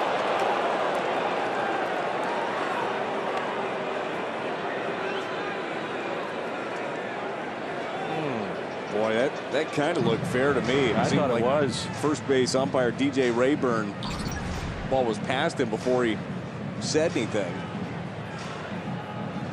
Technically, that is past him, so this is reviewable. And the Cardinals will not challenge.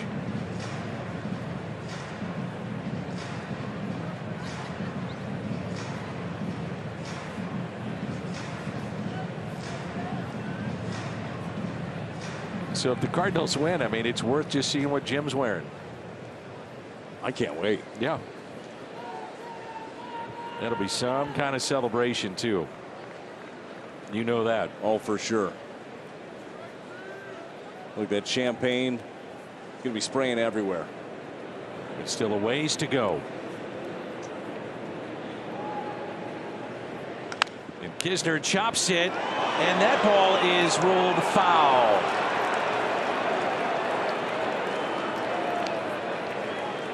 James Hoy, the crew chief, This one is close too. Poor Kisner, he can't buy a hit right now with this at bat. He's working both the lines. Might as well try to go back up the middle.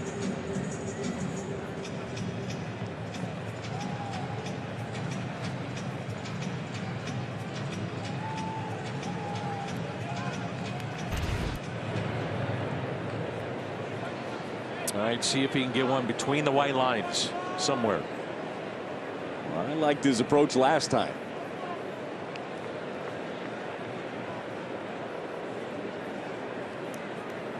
And the 2-2. It's a foul ball.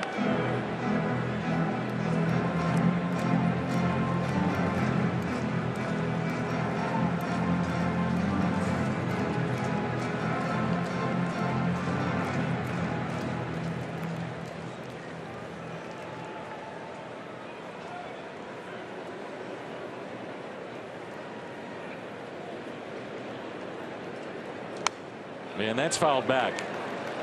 It's good at bat right here by Andrew Kisner. That's what you want to see from him down the stretch too. Is just he's going to get more repetition, you would believe. As we talked about earlier with Yadier Molina, you know, talk to Yadi and ask him, you know, what he wants, how many games. Certainly, you expect to see him next time Adam is on the mound, and probably before then. Who knows? But for Kisner, this is an opportunity, and he has. I mean, he's had plenty of opportunities this year to get a little bit more of a runway. This will be pitch number 11 of the at bat.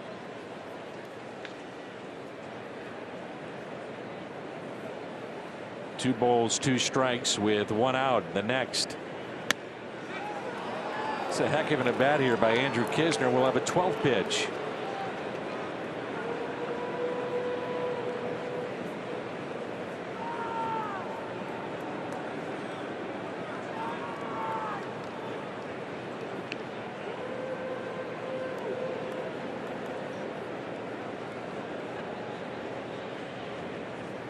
And a grounder hit softly left side, and Jace Peterson makes the play.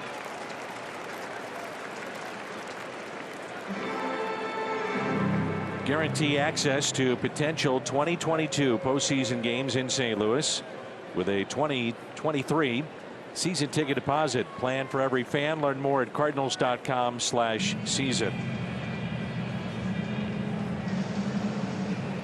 You remember the first time you were celebrating? And was it in the minors or Major League Baseball? First time like a real true celebration like that was in the big leagues. In 2005, end up clinching. I believe we clinched in Chicago, I want to say, which was, you know, a very intimate clubhouse, very small, but a fun place to do it. Absolutely.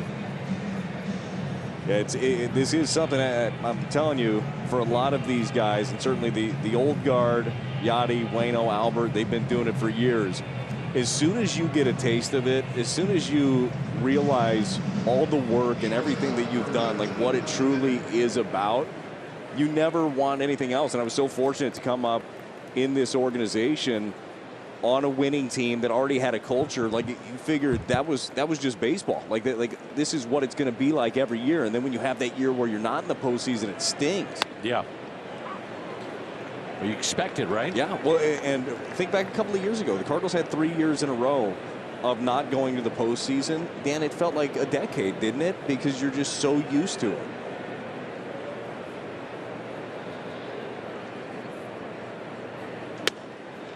All right, Jimbo, you ready to go if the Cardinals clinch tonight? Yeah, and I'm glad you brought up the rain slicker situation, Danny, because it's a cautionary tale. If you pack them properly and then you're a lazy shopper and you don't look at the back of what you're buying, you end up with a skull on the back. And that's how I'm going to go in the clubhouse with the champagne pouring. But it's a cautionary tale. Don't be a lazy shopper, Danny. I think it fits him. Yeah, I would just say pull it off. I mean, Jim's a confident individual anyhow.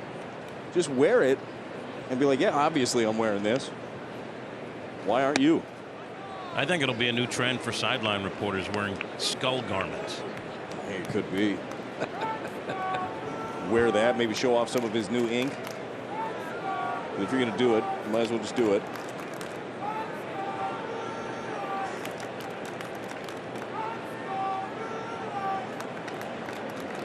The 3-1 taken for a ball outside by Tommy Edman. And we're back to the top of the lineup. Cardinals have received 5 walks in this ball game. That's going to be it for Trevor Gott. May have been worn out after the at bat with Kisner.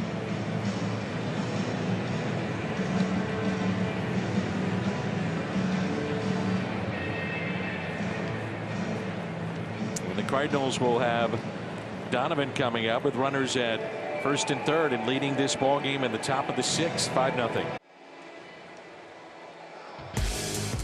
The Budweiser What's on Tap. It'll be Jose Quintana, Brandon Woodruff coming up in game number 2 of this series.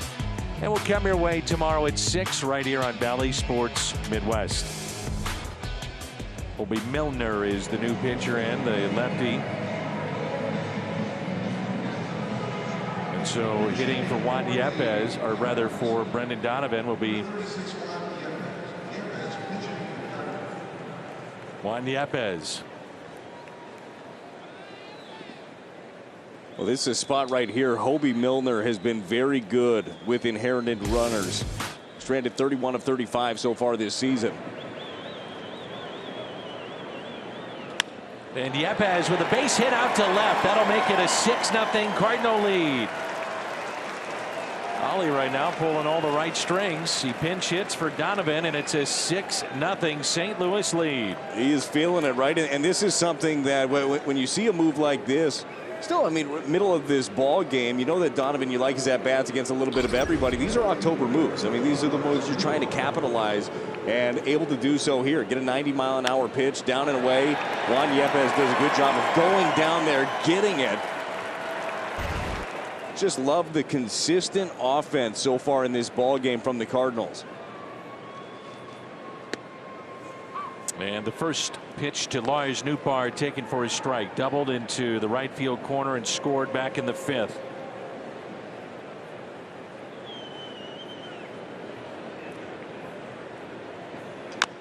And a foul ball. Quickly 0-2.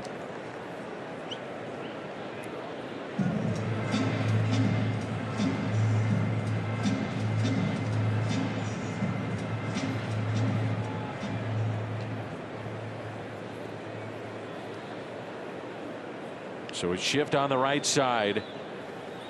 And the 0-2 pitch to Lars Nootbaar. Got him to reach for it. Softly hit to Colton Wong, and the Cardinals will strand a pair, but they add to their lead. We're midway through 6 and what could be a clinching night. 6-0. Copyrighted telecast presented by authority of the Cardinals, not to be reproduced or retransmitted in any form, and the accounts and descriptions of this game may not be disseminated without the express written consent of the St. Louis Cardinals. Even the Fonz is all smiles right now. 6-0 St. Louis. Hey. Paul DeYoung is into the ball game, so he'll take over at short. And Donovan out. Tommy Edman moving to second, and with a 6-run lead. Cardinals thinking defense now here down the stretch. Again, just kind of another glimpse of what it's probably going to look like in October. You get yourself a lead, you're going to get your best defensive alignment out there, and that certainly is the case with DeYoung and Edman up the middle. I think another Willie Adames. I think another interesting piece, Dan, when you're looking at kind of how you're piecing stuff together, and there are a lot of moving pieces on a playoff roster. DeLuzio is an interesting one to me. He's got elite speed, can play center field for you. I'm with you. And if you're going to carry a Yepez, and right now he just showed you why he's dangerous. Oh, yeah. And let's say Tyler O'Neill is not feeling up to 100%. DeLuzio comes in late innings, tied or ahead. And you get elite defense and speed in center. Yeah, there are tough decisions to make down the stretch for sure. These are all great decisions, by the way. And that's going to be some of the things down as you look at the next 8 games, including this one. Guys are going to try to force the hand of the coaching staff. Like, you want to make sure that you're going to be a part of this special October run. And a 1-2 pitch to Adames. Swing and a miss, and that's strikeout number 9 for Michaelis tonight. Well, you love seeing this. You're a Cardinal fan, the way that he's pitched in the last 2 games. No, Miles Michaelis is dialed in, and his pitching staff has been dialed in since the trade deadline. The Cardinals had a significant need. They needed some help. They needed some innings. Boy, they've got that and more. The numbers bear it out. Since acquiring Quintana and Jordan Montgomery, this pitching staff has been better. It's also allowed the bullpen to be better. Guys aren't getting used as much. And a beautiful breaking ball into Rowdy Tellez. He lined out to right and was struck out. Looking back in the 4th. Ties the season high with the 9 strikeouts. Career high is 10. Both against Milwaukee.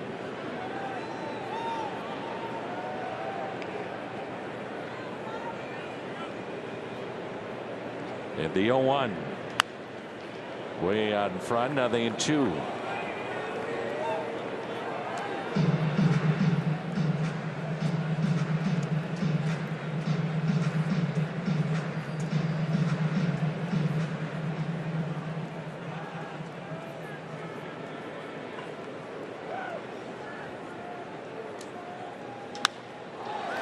Fly ball lifted out to deep right. Nootbaar is back. He's at the wall. He'll look up and it's gone.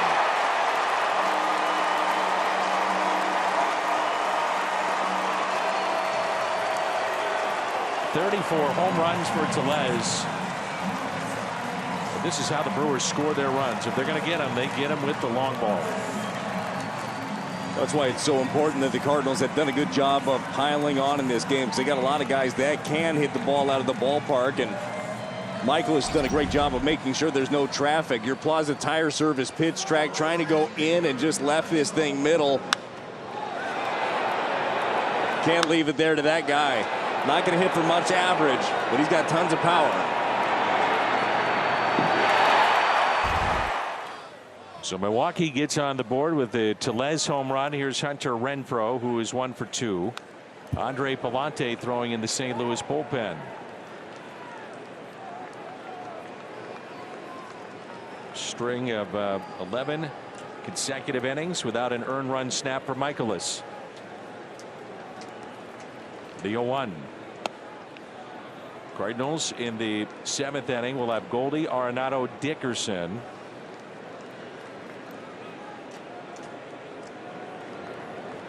And if anybody can reach, Albert Pujols. Ground ball foul.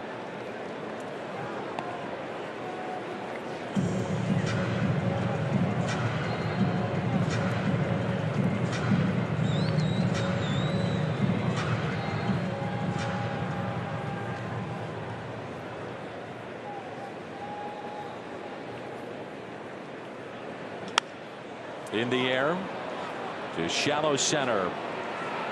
And it's Paul DeYoung who makes the catch. And while we have a moment, quick word from Jack in the Box. Mix good sauce with my new spicy good sauce for spicy good sauce.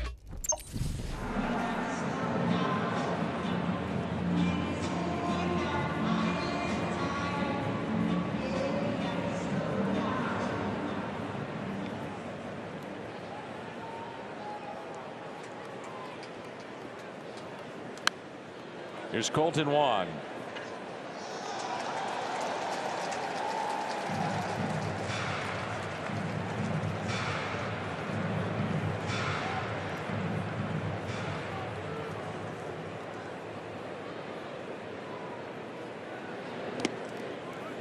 A night like this, when the Cardinals have a chance to clinch and still a long ways to go, do reminisce and wonder, where is Garrett Stevenson? I enjoyed a beautiful moment with Garrett on a post game and a clinching game one night. Did you? Yeah, I was down in the clubhouse and Joe was up here in the booth. Garrett unleashed a couple of words you probably wouldn't say on live TV. So I had an honest moment with him. Yep. How long into the celebration was it? Was it probably a little bit too long? No, actually, it was. But Garrett, I think, started the celebration a little early, being a starting pitcher, and things were in control. So, got to jump on things. So, Garrett, wherever you may be, I'm thinking about you. That's nice. Thank you. It is nice. Little moments like that that you keep forever. You cherish those. Oh, you certainly do. Those are career highlight moments. If you get to keep it. And a ground ball that's hit to second. Miles Michaelis is through 6. He has struck out 9. It's 6-1 Cardinals.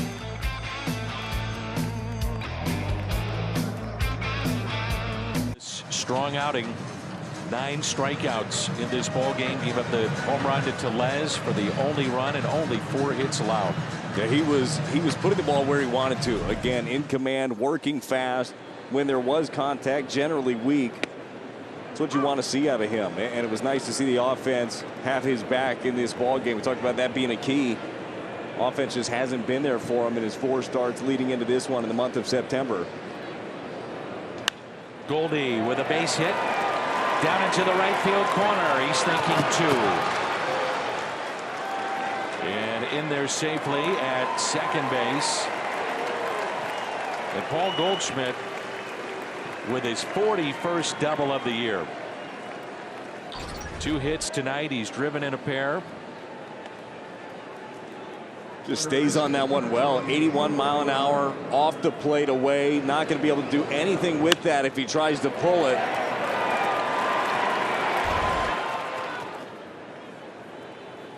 You mentioned it before. You think, you know, these guys are getting close. Hopefully a couple of hits today gets Goldie going. And here is Arenado. 1 home run shy of 300. He's walked tonight, fly to center, and grounded out to third.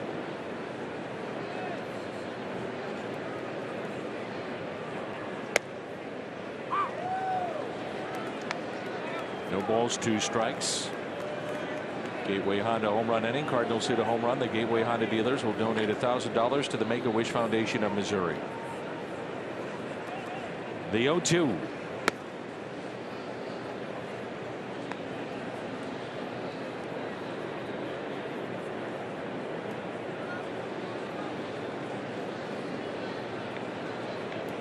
One ball, 2 strikes. The next. Arenado lifts a fly ball into shallow right. It's slicing and foul.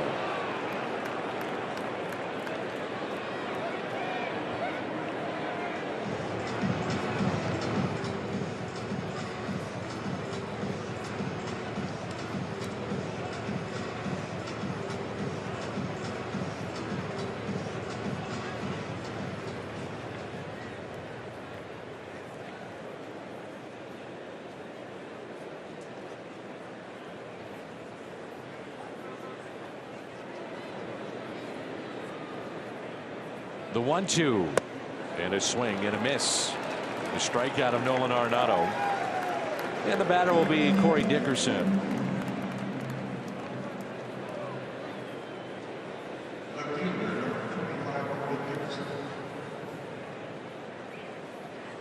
First strikeout for Milner. And the 5th in the Cardinal lineup. Dickerson 0 for 3 tonight. Strikeout, popped out, grounded out. 1 out runner at second. Off the plate. It certainly has been good just seeing some traffic on the base paths for the Cardinals. We've seen them manufacture runs. We've seen the home run. Kisner with the 2-run shot. This is what it's supposed to look like for them. Little grounder up the middle, and Colton Wong comes in to make that play.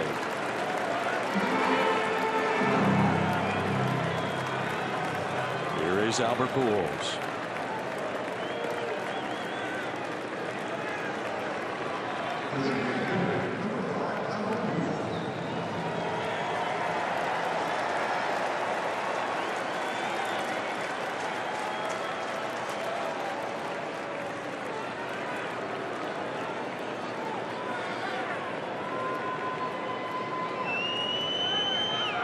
First pitch, a strike. Albert walked and scored back in the 4th inning.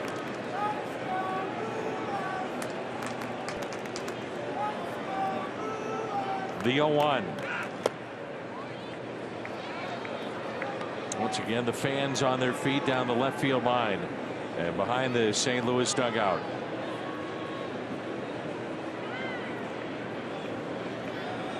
The 1-1. Ooh, what a rip by Albert. I mean, that is the old Albert Pujols swing. Oh, it is. He gets a hold of that one. He's knocking on Bernie Chalet, the slide up there in left field. That's the swing. And really, I mean, you talk about the fans on their feet. That's what he's been doing this year. Like, he is must see. The 1-2.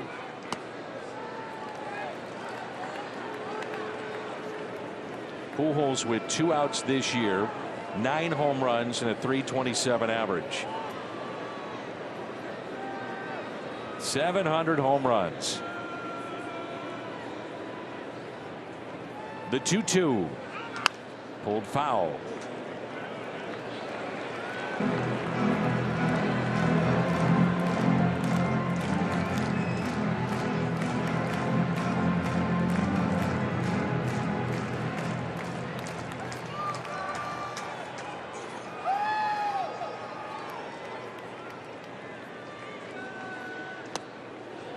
Good take.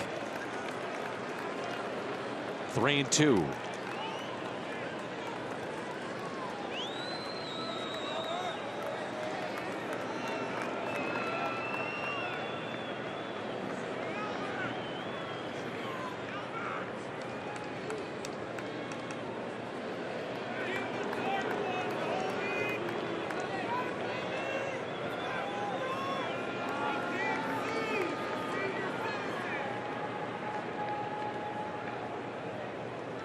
Now time called by Pujols.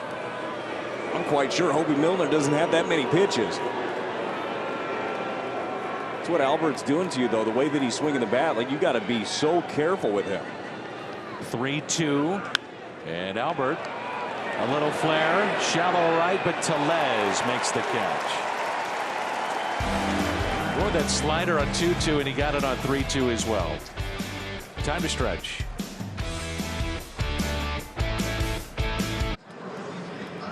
Bottom 7 in Milwaukee. Cards lead it 6-1. Adam Wainwright still trying to get past a dead arm feeling that's been an issue for him the last 5 starts. John Mozeliak told me he's pitched a lot. If there's a chance we can give him a short break, that would be helpful. Mozeliak knows Waino wants to pitch through it, but Mozeliak told me he knows his body better than anyone. But clearly, when we think about how we can use him, something has to change. Danny, the Cards would love to find a way to get Waino back on track, obviously. All right, Jimmy, thank you. So it looks like that if all goes to plan, you win tonight, the Cardinals, then you can push back Waino to Sunday. That would give him a couple of extra days, be the final regular season home game, and then after that, a lot of tough decisions coming up. For sure, and the hope is obviously with Adam Wainwright that whatever adjustments that he's working on and trying to figure things out, they work, because that's the dude I want to see in October. I want to see that guy on the mound. Andre Palante into the game. Keston here at the plate. Best opportunity for the Brewers in this ball game was back in the 4th. They had the bases loaded, 2 outs, and Keston here is struck out after a mound visit against Michaelis, who gives the Cardinals 6 strong tonight. He strikes out 9. The 0-1. Well, Andre Palante, another one of these young guys, rookie this year, made the team out of spring training. Another one of the reasons that they're in the position that they are today, with the opportunity to clinch this ball game. Started 10 games for you, over 100 innings on the season, and just continues to look better and better. Some changes defensively for the Cardinals. Lars Nootbaar now in left, DeLuzio in center, Carlson going from center to right. So one of the moves that we talked about here, you have a lead, and DeLuzio really improves your club defensively, minus Tyler O'Neill. Good pitch, and it's 2-2.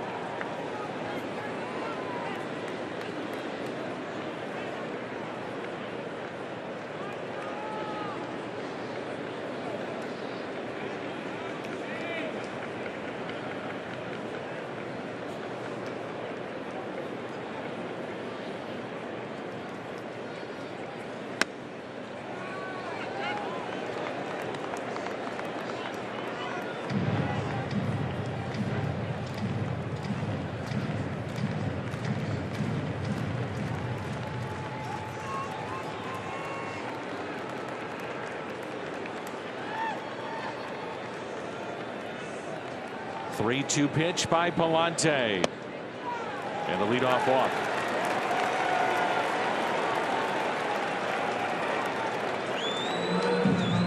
StubHub offering the widest selection of seats and prices. Look up your seat view before you purchase, so you know the view of the field. Tickets available on StubHub up until the first pitch.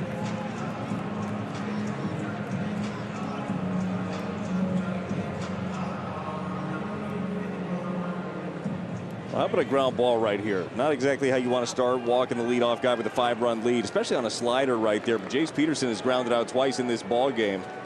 Palante gets a third. And there is strike one to Peterson. Grounded out in the third inning and again in the fifth. 0 for 2.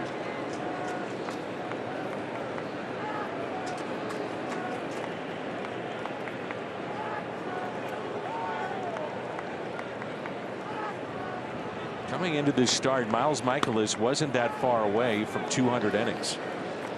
For a guy that, and again, you talked about it earlier, we were wondering, would he be healthy? Could he withstand a full season?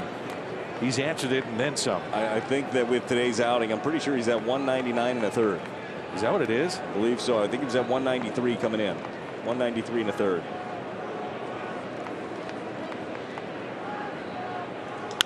Lined and a base hit against the shift the other way.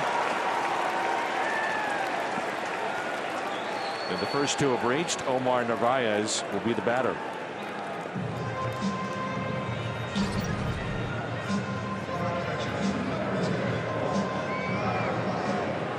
A pretty good stroke right there going the other way with it. Lets it get deep. They're going to talk it over, see exactly how they want to attack here. Talked about Omar Narvaez earlier. He's got his struggles with the fastball this year. And you've got Andre Palante that's got a good one.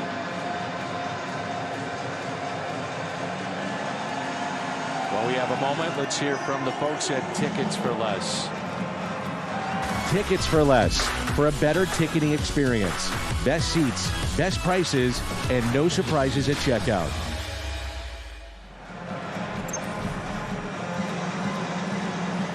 Narvaez 0 for 2 with a pop out to shortstop and struck out looking.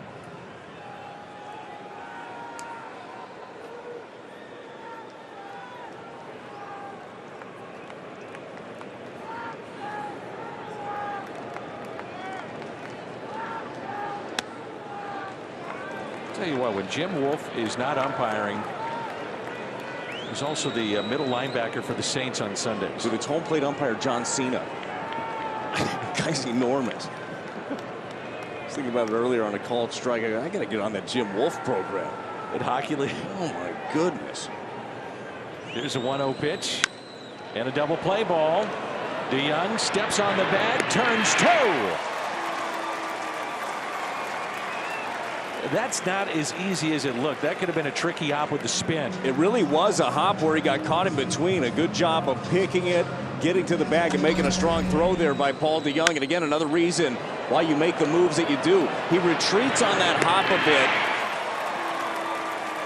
Yeah, that's a good job. If he attacks that ball, he's not going to be able to get that force out at second base, so he waits back for it. Nice job by Paulie D. There's Garrett Mitchell. Thought he had a home run. It was off the very top of the wall. Out at center, back in the fifth inning, and he's 1 for 2 tonight. 17th ground ball double play for Palante. That pitch taken high.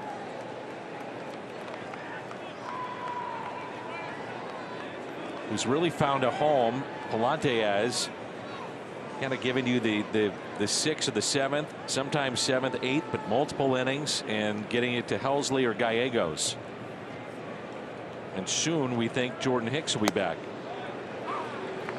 It would be a much welcome addition if Hicks is able to be back in the fold. Hopefully everything progresses in that right way, because we were starting to see him turn the corner, start missing a lot of bats. But this bullpen overall has been a big time strength here. And the 1-1 pitch by Palante. Ground ball hit to the right side. Who's going to get to the bag? And safe. lucky there wasn't a collision there with Palante and Goldie on what should be out number 3.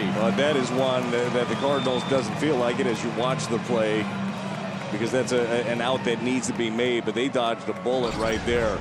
Having those two guys going at it. Tommy Edman, to his credit, he puts the throw on the bag, but Goldie was ranging after that ball as well. Palante on that ball. He probably thinks off the bat that Goldie's going to get back, but you always have to bust over there on anything to the right side.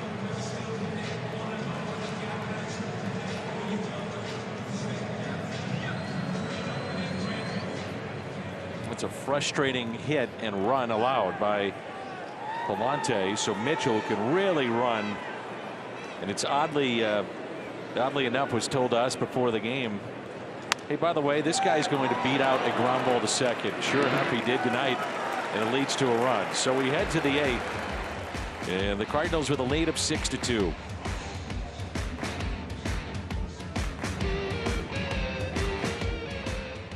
On Valley Sports Midwest, brought to you by Ford, the official car and truck of the Cardinals. BJC Healthcare, the world's best medicine made better. And presented by Budweiser. This Bud's for you.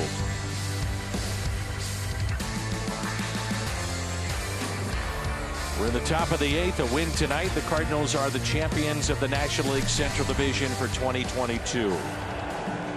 And Taylor Rogers picked up from the Padres. Josh Hader went the other way. Chevy called to the pen.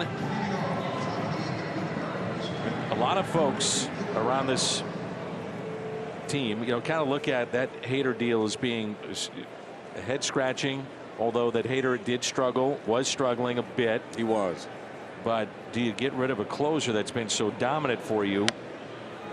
Even if you think he might be on the back into something, some trend you're picking up, but what it does to a clubhouse. Well, I think that if you're going to do that, you also have to make another move that is an obvious upgrade, where you go out there and say, okay, we did this, we bring in Matt Bush as well, we bring in Rogers in that deal, but then we also add whatever, X, Y, Z, this piece. Maybe it's for your offense, maybe it's another bullpen piece.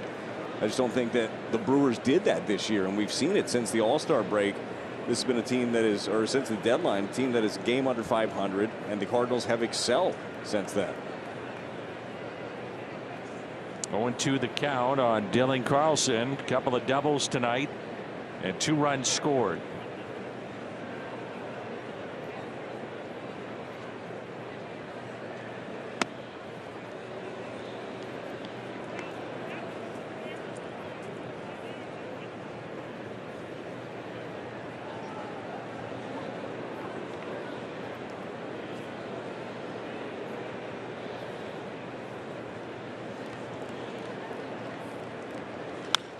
And Carlson lifts it out to shallow right center. Wong, what a catch with his back to the infield.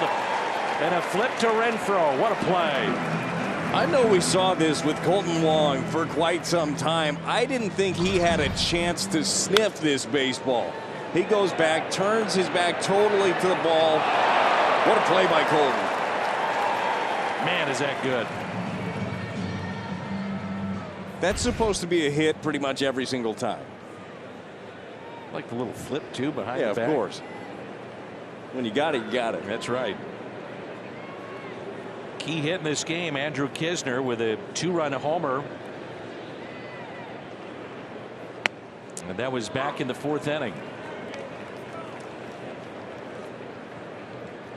Right-handers hitting .252 against Rogers, and the lefties well below 200. They're at 179.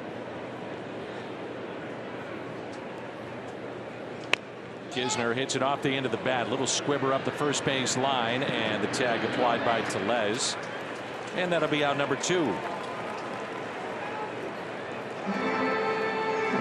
The batter is Tommy Edman, who has walked twice and also struck out. Second baseman, number 19, Tommy Edman.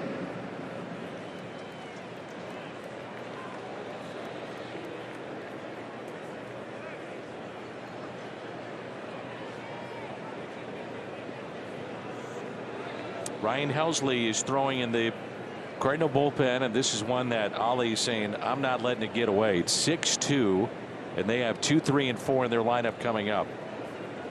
So the heart of their lineup coming up.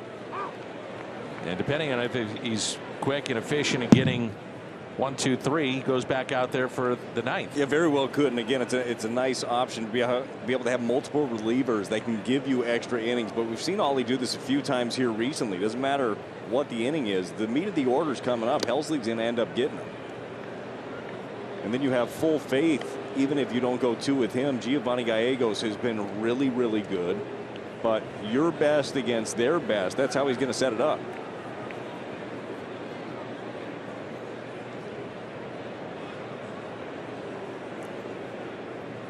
One ball and 1 strike on Tommy Edman. And it's 1-2.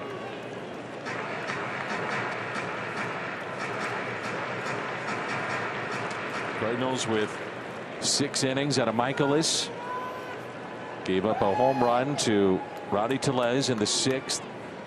And Palante had the 7th. The 1-2 pitch. And Edman goes down to get it and hits it into the left field corner. Tommy Edman with that double. Now with 30 this year to go along with 31 stolen bases. What a year. Pretty solid season yet again for Tommy Edman, and the guy that is picking it up again at the right time. September has been a good one for Tommy. Your Plaza Tire Service pitch track gets a breaking ball down under the zone, hooks it right down the left field line, and you know Tommy can scoot. 30 doubles, 30 steals. You don't see that very often. That's impressive. And now it's Paul DeYoung.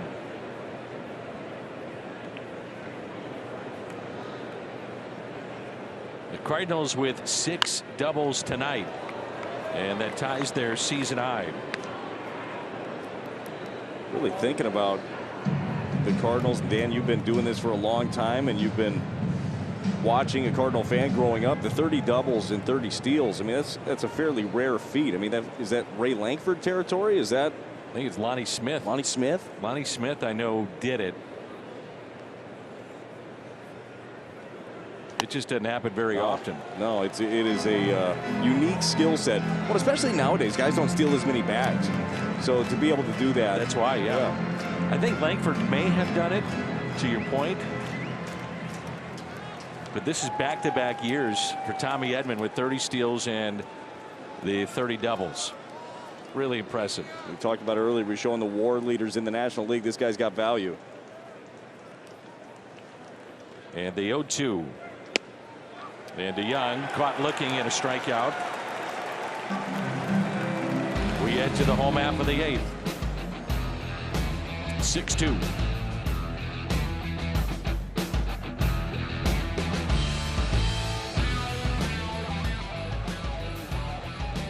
Our Budweiser play of the game, and why not? Miles Michaelis with the 6 strong innings tonight. Yeah, all he did was punch out 9 in this ball game, really using his fastball well, elevating with it. He would use the sinker and then putting the ball where he wanted to on both sides of the plate. All of the off speed working for him. Been a really, really strong season for Miles Michaelis, and he looks like he's just getting stronger at the end of it. I know that Mike Maddox got to be very happy with what he's seen out of Miles and overall out of this pitching staff, certainly in the second half. I know Quintana is scheduled to go tomorrow, but something to keep in mind is that we talked about this earlier, that the Brewers struggle against lefties. They could get in and be that 6th seed that faces the Cardinals. Do you want to do a different starter tomorrow and not have them have a recent look at Quintana if the Cardinals wrap this thing up tonight? Well, you certainly have some options, and it really does play into how exactly you want to set up your postseason too, and that's the hard part, not knowing who you're going to play. But you got the built-in off days right now. Jack Flaherty, you're scheduled to see him on Friday, and I don't really think that they want to move that. I think they'd really like to see Jack again, and especially with enough time to make a decision before a playoff series. But you have options, certainly. And an 0-1 pitch to Willy Adames. So you don't think I'm crazy, then? Not for this, no. Not for this part. Appreciate the support. Yeah. Yeah. If anything, you're consistent. Thank you. It is. It's always so enlightening, when we get an opportunity to talk to Ollie before the game. I mean, he's thinking through all of these scenarios, all these questions. He's going through it himself, him and his staff. And an 0-2 pitch. Helsley to Adames. Take it high.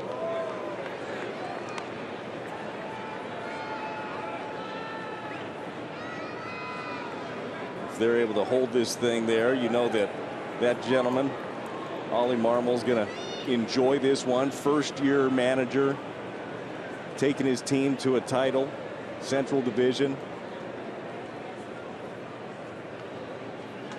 And a grounder foul.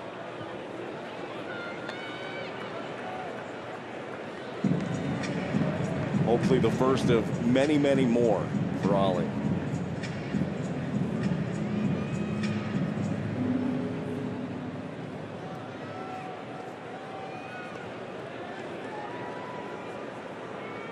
One ball, 2 strikes.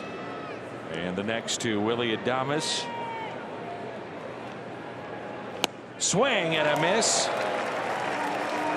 That's 10 strikeouts in the lineup tonight for Milwaukee, and the first for Helsley. How about that swing right there from Willie Adames? The hips were just out of it already. You're worried about that fastball, and bails on a really good slider. 93 miles an hour, perfectly placed down and away.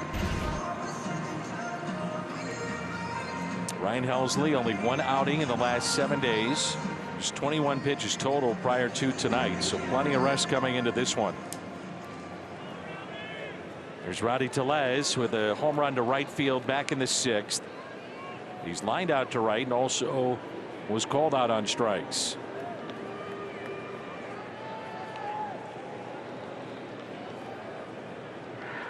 And the Cardinals trying to make it 4 consecutive years into postseason play.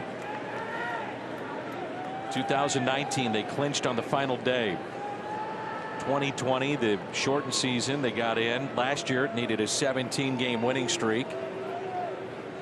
And this year so many different moments that we have had and what will be remembered as one of the more special regular seasons in the history of this club. DeYoung makes that play.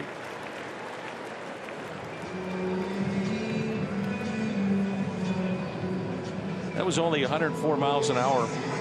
Not off the bat, but from Ryan Helsley. 104.2 from Helsley, who recently overtook Jordan Hicks as the hardest pitch of the year.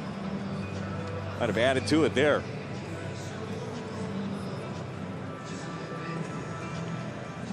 Hunter Renfroe 1 for 3. Struck out in the 2nd inning. He singled to center and also popped out to short. Nootbaar, Goldschmidt, Arenado due up for the Cardinals in the 9th. 1-0-2. I just can't imagine what it's like being in the box with that kind of velocity coming at you. Well, you hear it. Talked about it before, but the 100 miles an hour plus when it's down in the zone, it is so difficult to pick up. Now, I'm saying that as a guy that was a very bad hitter. I remember the first time I saw 100 miles an hour, I was in AA. I go, what was that? You remember who it was? It was, I believe it was Andy Marte with the Braves. Okay.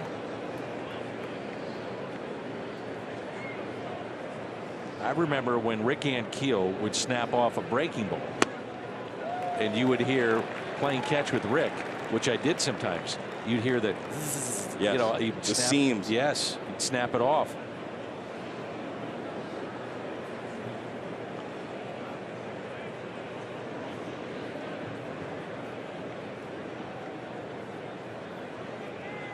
Here's a 1-2 pitch to Hunter Renfroe on its way. Wow, carved him up. He had no shot. That's 11 strikeouts in the ballgame for the Brewers. And 2 in this inning for Helsley. We head to the 9th.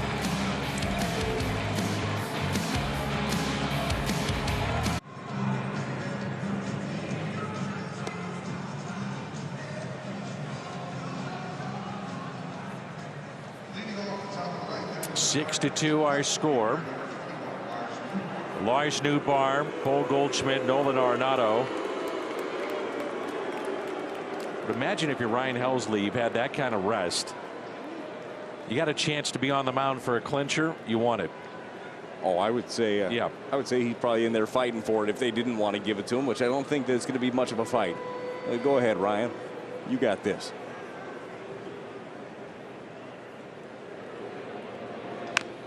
And Nootbaar gets a piece and strike one to start the ninth.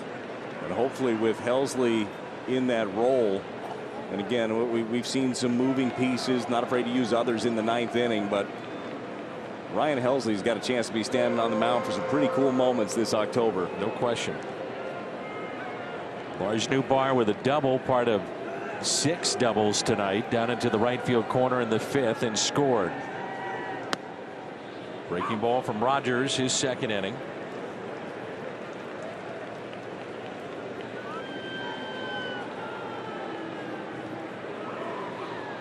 Nootbaar 0 for 1 with a strikeout head to head.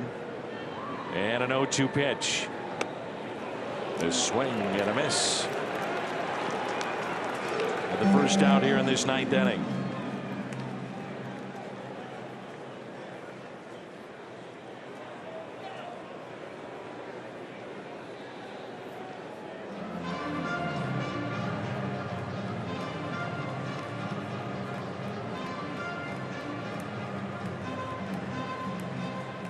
Pitching change coming up with 1 out here in the 9th.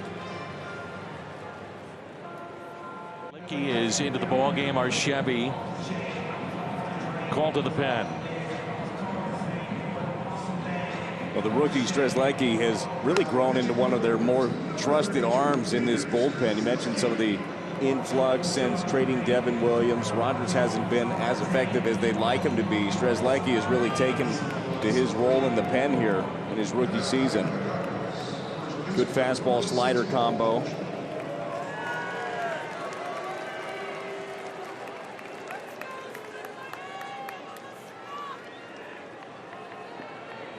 There's Paul Goldschmidt. Some good signs tonight from Goldie. Picked up a double down into the right field corner. An RBI single, stole a base, and a sac fly. He hit deep to the wall. In for a strike, and it's 1 ball and 1 strike.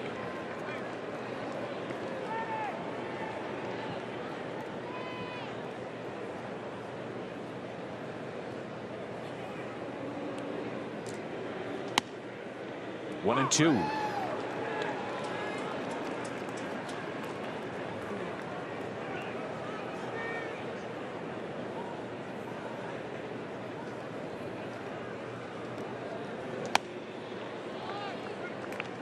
Two and 2 with Nolan Arenado on deck.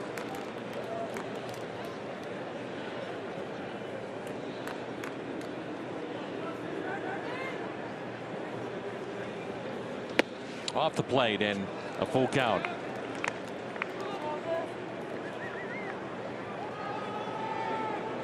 Well, you'd have to think that the champagne on ice right now in the Cardinal clubhouse, or at least near.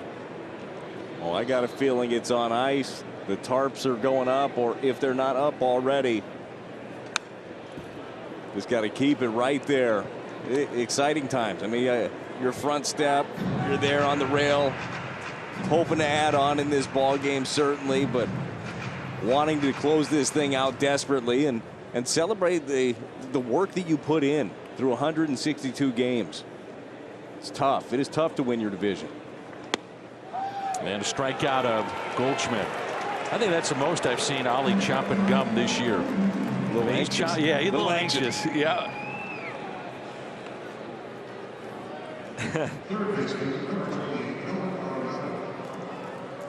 And now Nolan Arenado. It's not quite Clint Hurdle level chewing and chomping, but Clint Hurdle could put a hurt on some gum. Yeah. Bet he's got a good dentist. Excellent dentist. Wonderful care.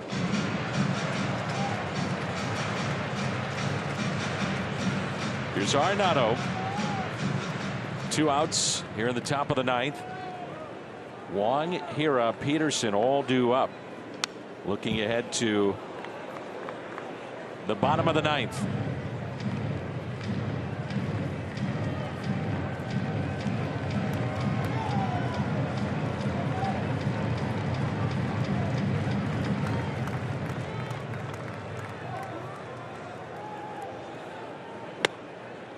One ball and 2 strikes.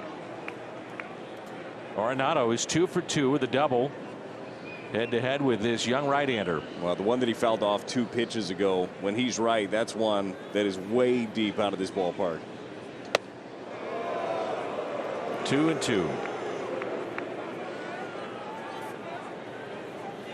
So if I'm Strzelecki here, you throw that fastball in and throw that slider away. Better get it there, though. Comes a big cut. Just like that. Went heater away. Yep. It just, I mean, 99 out of 100 times it seems like you go up and in, maybe you lose a little control on the pitch, you're going to go away with the next. It just seems to work that way always in baseball. That's right and true. Amazing how it works. Yeah. You change that eye level, you make that pitch that's away after you throw one in look farther away, and the hope is either you get somebody to reach out there and they're pulling off because they're looking for that pitch inside, or they think it's so far off that you just get your called strike.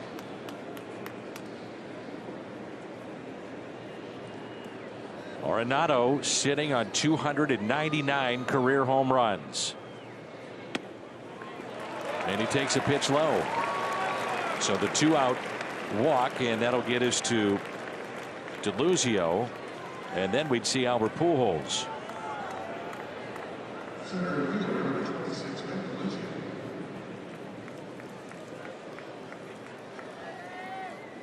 Cardinals have received 6 walks in the game.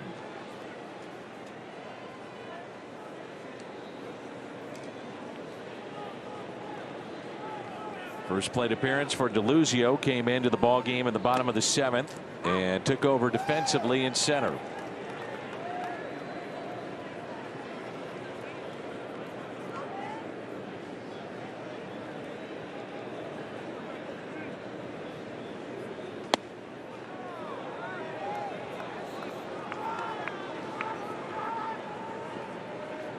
Good take. Great eye. The 1-1. 1-2.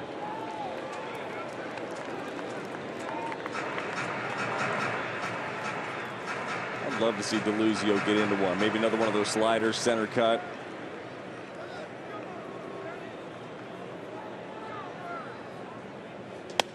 Check swing. Did not go.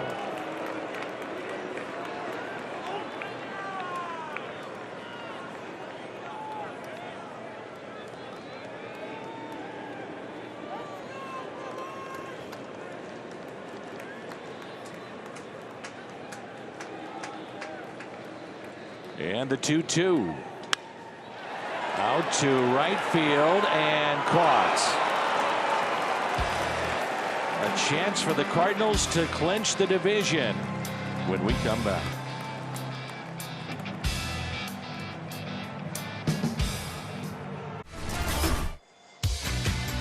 Well, the Cardinals now are 3 outs away from wrapping up the Central Division of the National League. Goldie a big night. Donovan saved a run with that diving play. Kisner off the top of the wall with a 2-run blast. And some high fives to boot. New doing what he's done all year long, especially in the second half. And the pitching of Miles Michaelis, magnificent tonight. Well, 11 punch-outs for Cardinal pitching, 9 of them from Miles Michaelis. Ryan Helsley, last inning, punched 2 of the 3 batters that he faced out. It's been a dominant performance. Just looking to put a bow on it here. And the first pitch to Colton Wong. Take it for a ball. Wong tonight fly to center, walked and grounded out. A lot of red in the seats right now, and some of those Cardinal fans are standing, understanding it's a clinch inning potentially.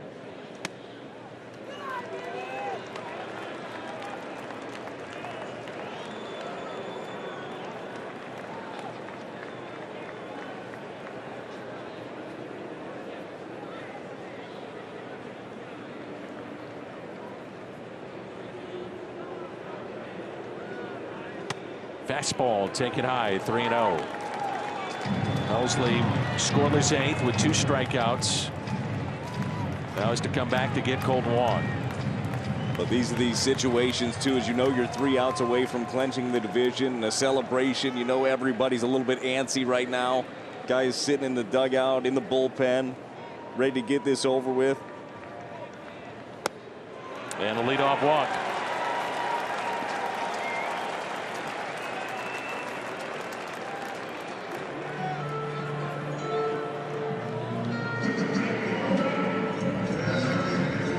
Keston Hiura.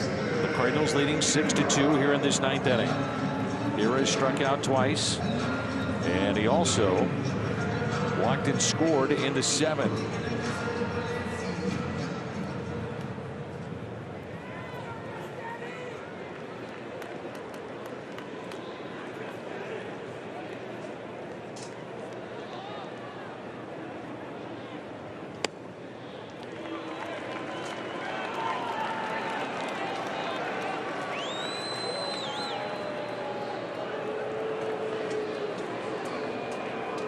Kisner going to go down there, talk it over with Ryan Helsley. Really, the 1-0 pitch, not bad. 1-0-2 just at the bottom of the zone.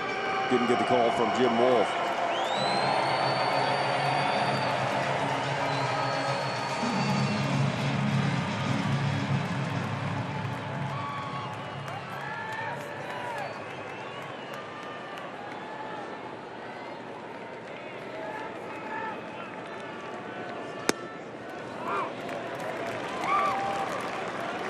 One ball and 1 strike.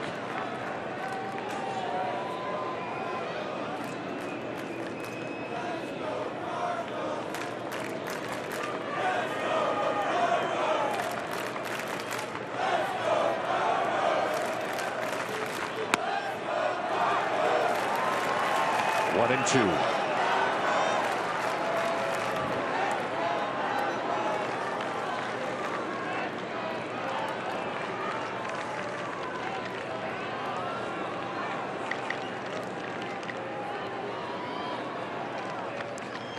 And a 1-2 pitch to Keston Hiura. On its way. Take it high. 2-2.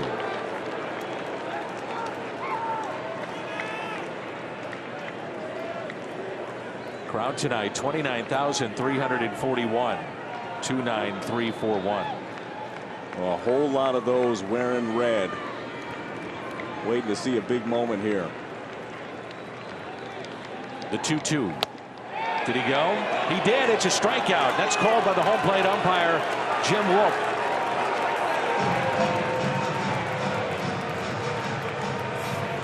I don't know. I'd be a little careful, Keston. Don't know if I'd argue with that man. Be a tough takedown. That is a large gentleman. So vascular. Right? Guys that throw hard. Here's one of them. The Cardinals have Ryan Helsley, who's thrown 3 of the top 5 pitches in terms of velocity this year.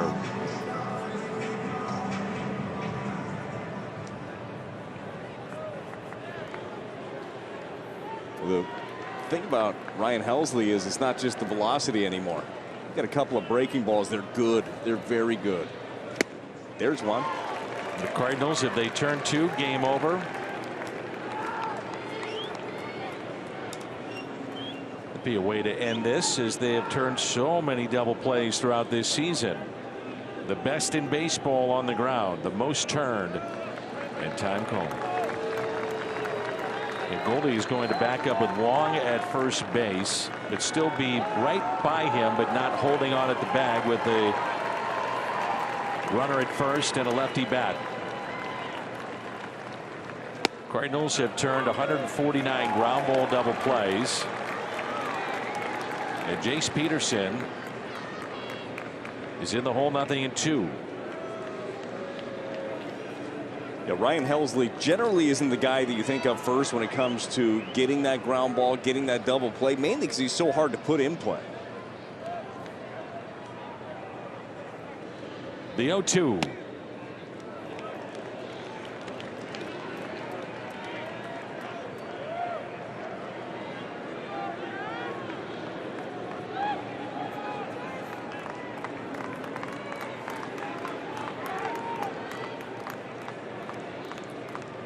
And the 1-2 pitch to Peterson. Held on to by Kisner, and the Cardinals are an out away. 4 strikeouts for Ryan Helsley. And the Cardinal fans rise to their feet here in Milwaukee.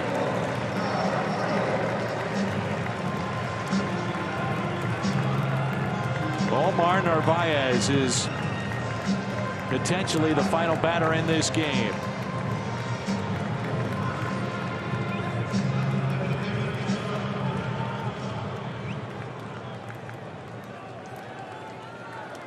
Runner at first, Colton Wong. Goldie playing behind him. The Cardinals 1 out away. The first pitch. Little check swing. Back to Helsley. He's got it. Underhands. The Cardinals, the 2022 NL Central Division champions. It's the 4th consecutive year in postseason play. And a season that has been defined by so many great moments and individual milestones. In 2022, the Cardinals are the champions of the National League Central Division. Was so excited for this group. This has been a long year to get to this point. You have goals in spring training. The first goal, win your division. Give yourself a chance to win a championship. You've got a great mix of veterans, young players that are all on this ride together. Step 1 complete. In his first year as the manager of the St. Louis Cardinals, Oli Marmol wins the division. And with that, the 90th win of the season. They go to 90-65. The coaching staff, they put in so much time. Ryan Helsley, the all-star. Michael is magnificent tonight. And Oli guided this team through everything. What a job in his first year. Well, it has been quite the ride, and a ride that nobody is ready to get off of yet. I can't wait for it. October moments. Miles Michaelis, he looks like he's primed and ready with the outing that he put out there today. 6 innings, punched out 9. Yadier Molina, you know he's got big October moments ahead of him. 13th time since 2000 that the Cardinals have reached the 90-win mark. One more shot for Yadi and Albert in St. Louis to try to get one more ring. You look at all of the memorable moments, all of the history of this organization. Potential MVP, Albert hitting 700, Yadi back in his final year, Nolan Arenado 30 and 100 yet again, and the best might still be yet to come.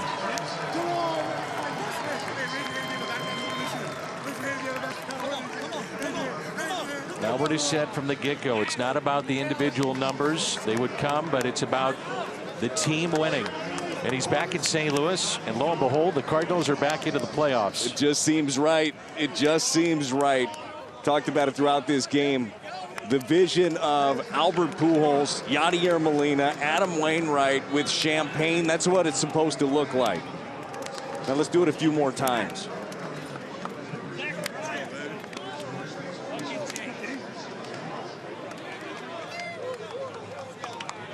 So they're gathering out in the middle of the diamond, and I'm sure that'll be a team photo. They'll start handing out some of the Central Division champions hats and t-shirts to be worn, and then a celebration to be had.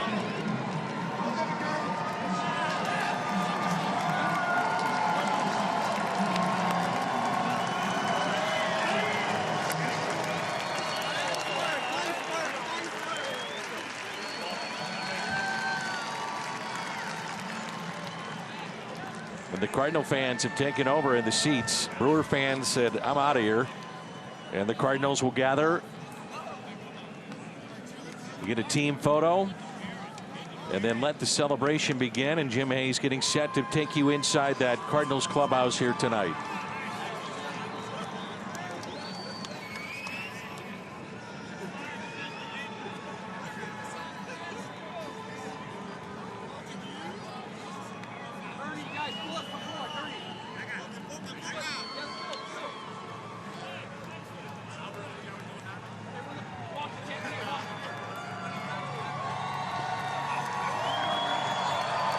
That right there, Dan, is a picture these guys are going to have for the rest of their lives.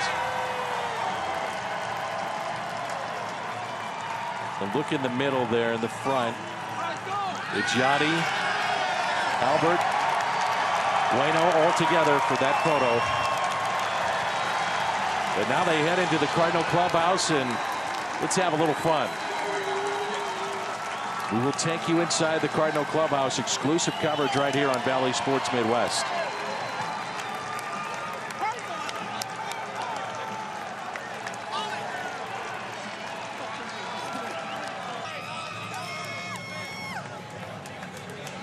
And Jim Hayes is downstairs with Miles Michaelis. Jimmy. Danny, 6 innings, 1 run ball, 9 Ks for Miles Michaelis. I know you're happy with the effort, but to get the win in a clinch, that has to add to it, doesn't it? It feels great, especially because I think these guys celebrated on us at our field a couple years ago. So to kind of get back at them right here and have a good, strong start going to the playoffs and give them a little taste of real medicine at their home park feels good. You've had your best outings toward the end of the season. That means you're feeling strong at this point, right? Yeah, you know, getting up there in innings, but this is what me and the rest of the team work all year for. Being your best when it matters most. That's the end of the season going to the playoffs. I know you guys have big plans going forward, but assessing it at this point, a season full of history with Albert and Bueno and Yachty and winning, what has it been like? It's been such a fun ride, full of you know, humbling experience and just being in awe of Albert and Yachty and Bueno and kind of being their supporting cast the whole season. But now it's a whole team thing, and now's the time to go hard right now. Yeah, how ready are you guys to get to the postseason right now? I think we're about as ready as we could ever be right now. Miles, thanks for the time. Go pop some corks. All right, thank you so much. All right, Danny. All right, Jim, get ready as well. You'll be inside that Cardinals clubhouse. Should be a lot of fun. And we will bring it to you here on Valley Sports Midwest. We step aside.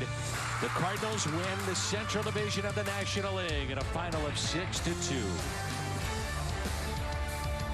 Central Division title with a win. We're going to have more on the Cardinals' huge victory. Miles Michaelis took the mound and had a dominant performance.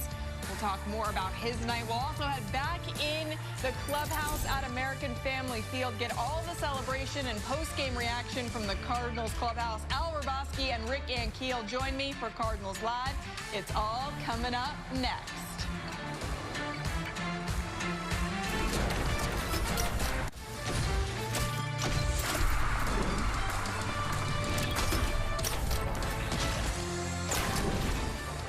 The first pitch. Little check swing. Back to Helsley. He's got it. Underhands. The Cardinals, the 2022 NL Central Division champions.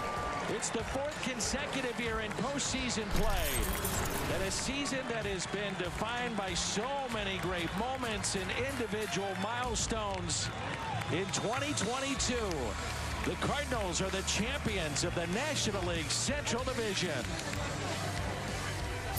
Their first division title since 2019. How fitting. Ryan Helsley, 2 innings, closing the door, 4 strikeouts for him. Hit 104 on the gun. A little extra amped up for this one. And the Cardinals head into the clubhouse to pop some bottles, ladies and gentlemen. All smiles on Ali Marmol, the first-year manager for the St. Louis Cardinals. Big victory for him and his team to claim this division. They took first place, and they never looked back. As we welcome you inside our Ballpark Village studios here at Valley Sports alongside Al Raboski and Rick Ankiel, I am Alexa Dat. Thanks for coming along for the celebration. We're going to take you back into the visiting clubhouse at American Family Field all night long. We're going to have tons of celebration. Jim Hayes is in that clubhouse with all of the guys. I'm sure he's got his jacket on, his goggles on. He is good to go. While we stay dry, we'll fill you in on everything that led up to this important moment for the Cardinals. They still have work to do, Al, but this was a big night. Oh, no doubt about it. Your 90th win, you know, your 13th time they've won the Central Division, 4 straight years. They go into postseason. And it was really nice to see the offense. There were 6 doubles in this game, plus a home run. They scored 6 runs, dominant, and I can't say enough about Miles. That was vintage out there. He was really hitting the spots, changing speeds, really defined what pitching's all about. Miles Mikolas picks up his 12th win of the season. Rick, we wish he could have had more because he didn't have the run support early on, but he got it tonight. This offense looked good, and it helped out Mikolas. Yeah, listen, you asked me earlier in the pregame who I thought would start, and I said there's a lot of factors, and there is, but I think Miles really upped his chances there with that outing tonight, locating his spots, 9 Ks. That's not usually how he gets things done, but it was pretty special to see him do that. And now, as you mentioned, to see the offense come out swinging like that, Goldie with 2 hits, they looked great up and down. They didn't stop scoring runs all throughout the game, and then the bullpen, you know, looks great again with Helsley just blowing fire in there with 104 and 103. So really cool to see them clinch it on the Brewers home field too, as Miles mentioned in his interview. Absolutely. A lot of first pitch strikes from Miles Mikolas, that weak contact. Like you said, it's not really normally in his repertoire. He's not a high strikeout guy, but tonight maybe that extra energy was turned up to 11 for him to go out there and dominate because there was a lot on the line. Al, what did you see from him in terms of what he's been doing recently, peaking at the right time, maybe turning it around from where he was a couple starts ago? Well, he only left 1 ball in the middle of the plate, and that was it for the home run to Les. But other than that, I mean, he was in and out. He was changing speeds. You know, the wicked breaking pitches, whether it's the slow curveball or the hard slider, but he was really spotting his fastball. Any place that Kisner asked for it, he delivered.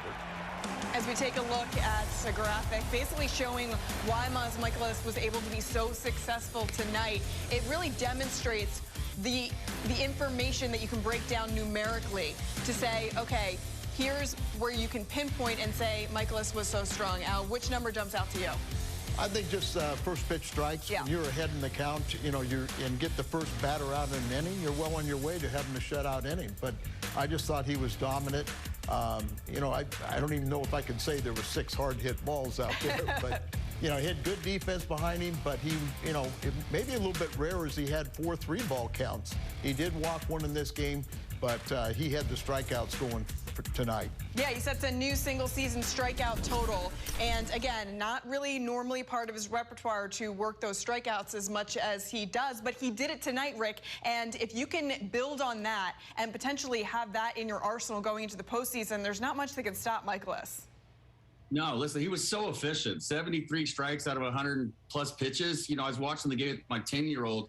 He threw a first-pitch curveball to a righty. My 10-year-old looked at me and said, "That's nasty." I said, "It is nasty." We always talk about hard in, soft away, and Miles was the perfect example of that, moving that ball all around out, just as you mentioned.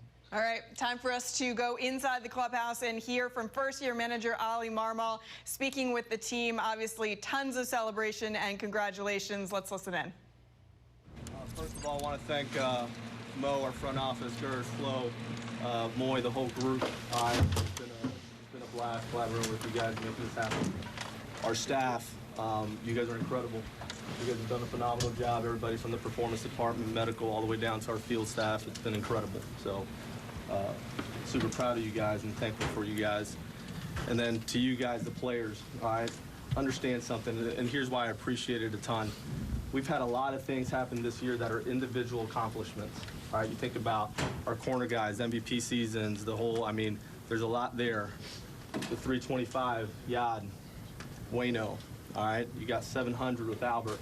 And at no point in the season did you make it about yourselves.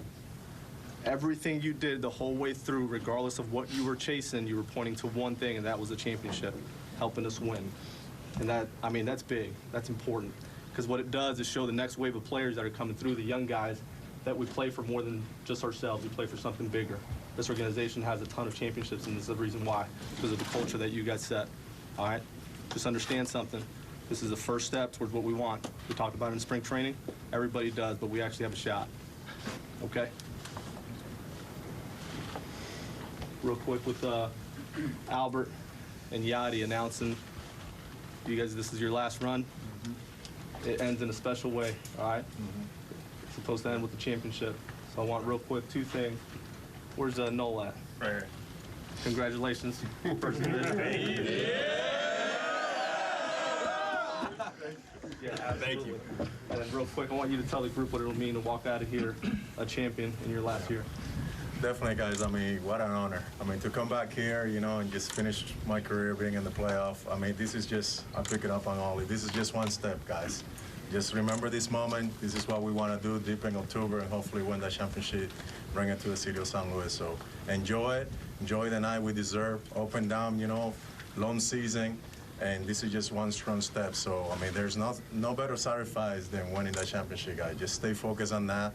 We have 1 week left to the season. Just stay focused, finish strong, and then there goes the playoff, guys. This is what we play for. We make good money, but this is what we play for. So let's win a championship this year, guys. God bless. Let's go.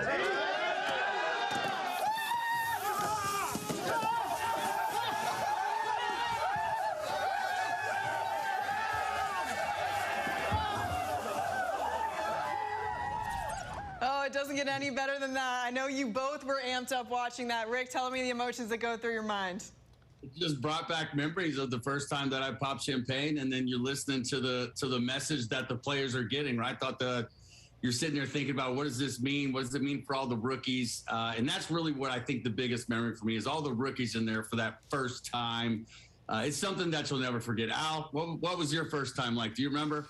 I was in Kansas City, and like you say, it's very, very special. And then I was in the clubhouse many times for you guys celebrating. The only thing I remember right now is my eyes are not burning. They may be welling up a little bit, but they're not burning because that's what you play for.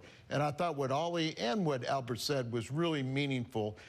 This is just the first step, so you don't want to get carried away tonight because you got a few more celebrations to go. Yeah, don't worry. Al and I have our box of tissues over here because we're both getting a little sentimental. This is an extraordinary evening for Cardinals fans and for this journey that we've had this entire season. Time for us to head back into the Visitors Clubhouse at American Family Field. Jim Hayes is standing by with Ollie Marmol. It is presented by the Painting and Decorating Foundation.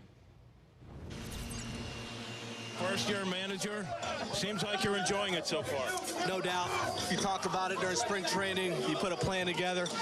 We have a great group of guys, great staff, and this is just one step towards what we want to do, so we're going to enjoy it. You talked to your team a little while ago, and you mentioned that there were a lot of milestones and personal accomplishments that never got in the way of everything. It was always team first. These guys accomplished a lot. You talk about MVP seasons. You talk about the 325 with their catcher and their pitcher in Waino. You talk about 700, and these guys always pointed to one thing, and that's a championship. It tells a lot about their character. You're not wearing goggles. I thought you'd be a goggle guy. I thought you'd be a goggle guy. No, you got to enjoy the burn. I'm with you. Thank you. You got to enjoy the burn, but I feel like, Rick, if you were in that clubhouse, you'd be wearing goggles. Al, you too. No? Rick? Well, my first time, the goggles weren't a thing. I think there was one guy maybe who may have had a pair. But what was interesting, that last clip, everybody had goggles, but nobody had them on. But there is something about that first time. Trust me, that champagne burns and everything else, but it's the greatest burn you've ever had in your life. And I might have been one of the first guys to wear goggles as you know, going into the clubhouse after my playing days because I had enough champagne in my eyes. But you never get tired of it. And, you know, we say it's a kid's game. Well, now they're acting like kids, and we love it. It's a great point. Yeah, you earn the burn, right, Al? That's why now the guys, they have the goggles, but they're just on their head as a fashion statement. Rick, let's talk a little bit more about what Ollie Marmol has been able to accomplish this season. First-year manager, obviously coming in. He's extremely young. He has so many different groups in this clubhouse to handle, right? You've got future Hall of Famers. You've got MVP, you know, campaigns that guys are putting on in Arenado and Goldie. And then you've got a whole host of rookies who have come in a spattering throughout the season. I mean, they started with Andre Palante, who was the lone rookie, and now they have, you know, almost a dozen rookies on this team that he has been able to work in and manage to really a very high level, and communication has been his strongest suit. What about that speaks to players and allows them to be so successful? Yeah, I think the biggest thing and the first thing that stands out to me is earning these guys' trust and respect, especially when you have guys on your roster that are older than you, who've played the game longer than you, been there longer than you. You really have to earn their respect, get them on your side first, and then everybody else will start to see. And that's not always easy to do. But he definitely got it done, and you can tell that everybody has rallied around him. They respect the message that he's trying to bring, and respect the consistency that he's bringing every single day. He's also following suit from what we've seen from Cardinals managers in the past. The last 4 Cardinals managers have made the postseason in their first full season, so it was, a high standard for Ollie to live up to, and he absolutely met it. Well, he might have raised some eyebrows in spring training when he said we are not going to be, we have to win the World Series. That's our quest. I mean, here you got a first-year manager, 35 years of age when he took the job. But as Rick said, he had the command and respect of the elders in that clubhouse. And trust me, that is a big part when you got everybody pulling in the same direction. And I thought it was very appropriate when he said, hey, we got Hall of Famers, we got MVPs, but nobody put their individual goals ahead of the team goals. The team goals were most important, and I just think it showed up. And I mean, when you think about all the young kids, the rookies that came up this year, I think we're in really good shape for the next several years. And as Ollie said, these guys learn from the Carpenters, a lot of the older guys, and stuff like that. And they've taken it forward. Now you got the younger guys to take the reins after this year. I thought it was also really important that he acknowledged Nolan Arenado's first division title. He was the most outspoken that they weren't going to settle for a wild card berth anymore, that this was the year that they were going to go win that division title. Something that was obviously near and dear to him because it's the first time he's been able to accomplish that in his career. So pretty cool for Ollie to point that out. Time to head back to American Family Field. Jim Hayes is standing by with Mr. 700. Albert Pujols. First off, you talked all along. You weren't chasing numbers. You're chasing a World Series ring. As you told your teammates, this is the first step, isn't it? Definitely. I mean, we still have one long way to go. We just took one step, and that's it. At the end of the day, it just one definitely. Definitely a huge step, but I think, everybody here is, we just decided, a great group of guys, to be back in the playoff and hopefully finish our mission. That's winning a championship. When the Cardinals reached out and said, would you come and join us, is this celebration part of what you had in mind? Well, definitely. When you look at our team in spring training, we had that caliber of player and adding a couple of pieces, in the middle of the summer. Guys that are winners, guys that know how to win and can help us out. I mean, this is huge, and that's, at the end of the day, you make all the money, you make all the memories, but there's nothing better, than playing deep in October. I had the opportunity to be in 2 World Series, winning 3 World Series, winning 2, and hopefully, my last year here, get that same opportunity, that I have in 2011. The journey's not over, I understand that, but what's it been like going through this with your boy Yadi? Pretty awesome. Not just Yadi. I mean, everybody is really focused on me and Yadi and Bueno, but I think you need to focus on this organization. And the main goal, when I say in spring training, it was about our organization, our team, the way that we go about it. Yes, we celebrate opening day, but after opening day, it's like, hey, our mission. And our mission, we just try to get to the playoff. Here we are, and hopefully, we can continue to play well. And we are a pretty dangerous team. Congratulations. It's been fun to watch. Thank you. Thank you. They've been in there for 5 minutes and Pujols is already soaked. His shirt is just drenched. I love it. You could wring that out and fill a champagne bottle. What does it mean, Rick, for Cardinals fans, people who follow this team, to watch Albert Pujols, from him returning to have a storybook ending here with the Cardinals, but actually be a major producer for this offense and then also obviously achieve that 700 milestone? I think it means the world and more. This is it's not just about the Cardinal fans. I mean, this is about the baseball game in general, the health of it. This is so good for the game. He's the most iconic Dominican player on the planet. I mean, for him to hit 700, he's done it the right way. I'm so happy for him, so happy that he got to 700. And it's so good to see him open up and be able to enjoy it. I think for the first part of his career, first 10 years, he's so focused on being the guy that it was just hard for him to really open up, enjoy it, and say, okay, you know, it's okay for me to show who I am and enjoy the game in my career and what I've been able to do. It's really, really special and incredible. And Al, I think there's something Hollywood movie script about him hitting 700, reaching that milestone, making sure that he can take a deep breath, and then a couple days later, the team clinches the division. Because it might be a different story if we were talking about it going the opposite way. Well, I talked a little bit about, you know, covering Mark McGwire in 1998, you know, which I never want to take that away. It's a memory. But it wasn't about winning. It was all about whether Mark McGwire hit a home run. And it wasn't Mark's fault. He just didn't have the supporting cast. But this ride was so exciting to watch Albert get to 700, but the team was already winning, too. I mean, they're 36-17 since August 1st. Wow. So it wasn't like they limped in 06 and 2011 and won world championships.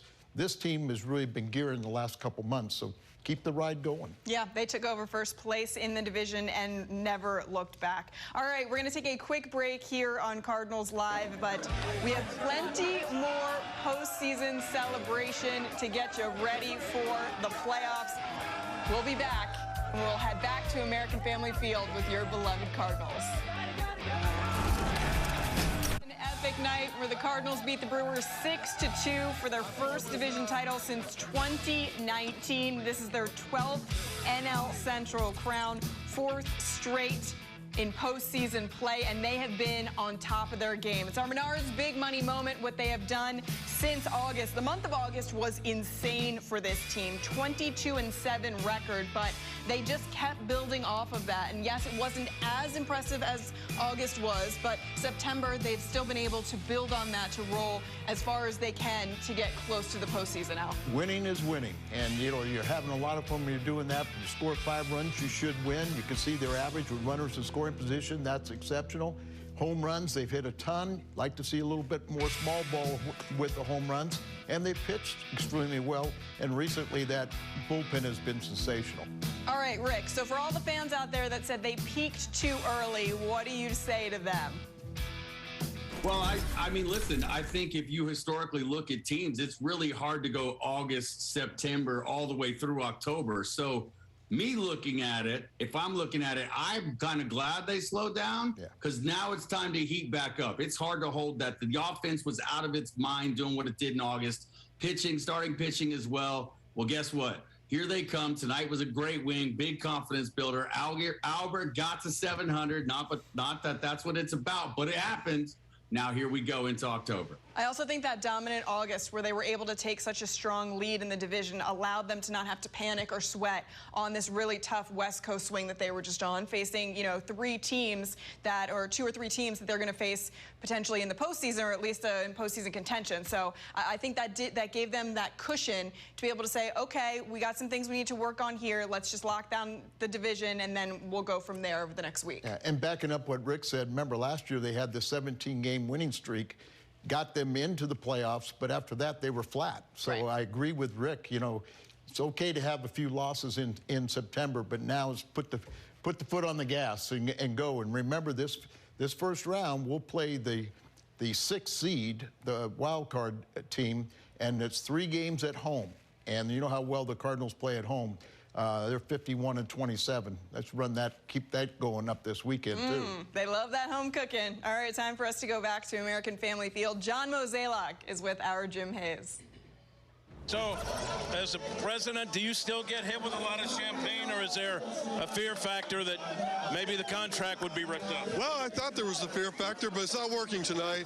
You know, I just think this is, you know, a culmination of a long season, and, you know, to have the success we've had, it's a big step, right? It's a step you have to even get to the postseason. And so I think guys are just excited, letting out a lot of energy that we've been kind of pent up for a while, but it's fun. And, you know, happy for Ollie, happy for this entire staff, all the players, and, you know, grateful I work for someone like Bill DeWitt, who gives us the resources to be able to do this year in and year out. Some decisions work out, some don't. A lot of them worked out for this ball club, decisions you and your staff made. You look at bringing back Albert Pujols, hoping that he would play a role for you guys. I think it's fair to say he's done more than just play a role, right? Absolutely. I mean, first off, like, you know, we entered that with hoping to have a little bit of that feel-good story. But then to see the season that he had, how he contributed, is something that I think, is a lasting memory for all of us, and it's certainly something I'll never forget. And how about last go-round for Albert and Yachty? This is pretty fitting that you guys can march toward the eventual goal, right? Certainly hope so. I mean, if you got to get to here first, and we did that. So now it's, onward and upward, hopefully. Congratulations. Thank you, Jim. No fear that your contract will be revoked, right? You pour the champagne and then you ask for forgiveness later. Yeah, I mean, take a look. John Mozeliak has been such a huge part of this team's success. Joined this organization in 1995. You see what they've done under DeWitt since '96. 17 postseason appearances, 75 postseason wins. That's second most in MLB. 4 World Series appearances and 2, obviously, World Series titles, Al. Yeah, Cardinal fans are so blessed that they get every year they have a team that's competitive. Yes. And every year that Mo has been the general manager or the president of baseball operations, the team has been over 500. And most of the time, it's going to the postseason. So it's been a fun ride, and let's don't stop now.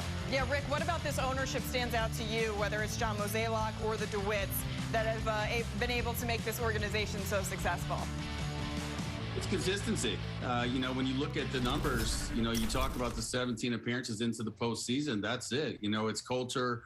They've got it right. You know what I mean? It's when you talk about Cardinal baseball, they've kept the right people in place. They've kept the right players in place. Al, you mentioned earlier about keeping the veterans here, and now it gets passed on to the young guys. It just seems like that ball keeps rolling and keeps rolling and keeps rolling. And even when you talk to guys who have never played in St. Louis, but they're visiting players here, they always talk about wanting to play here. Look at Arenado coming over here. Now he's getting a chance to go to his first postseason. So that's the special things that the Cardinals do. And then, along with the ownership, it's the fans. There's no better fans in all of baseball. It is what it is. Yeah, they are extremely dedicated and very proud. I've learned that this season, and they've been a lot of fun throughout the months. All right, time for us to check in with the MVP candidate, Paul Goldschmidt, with our Jim Hayes.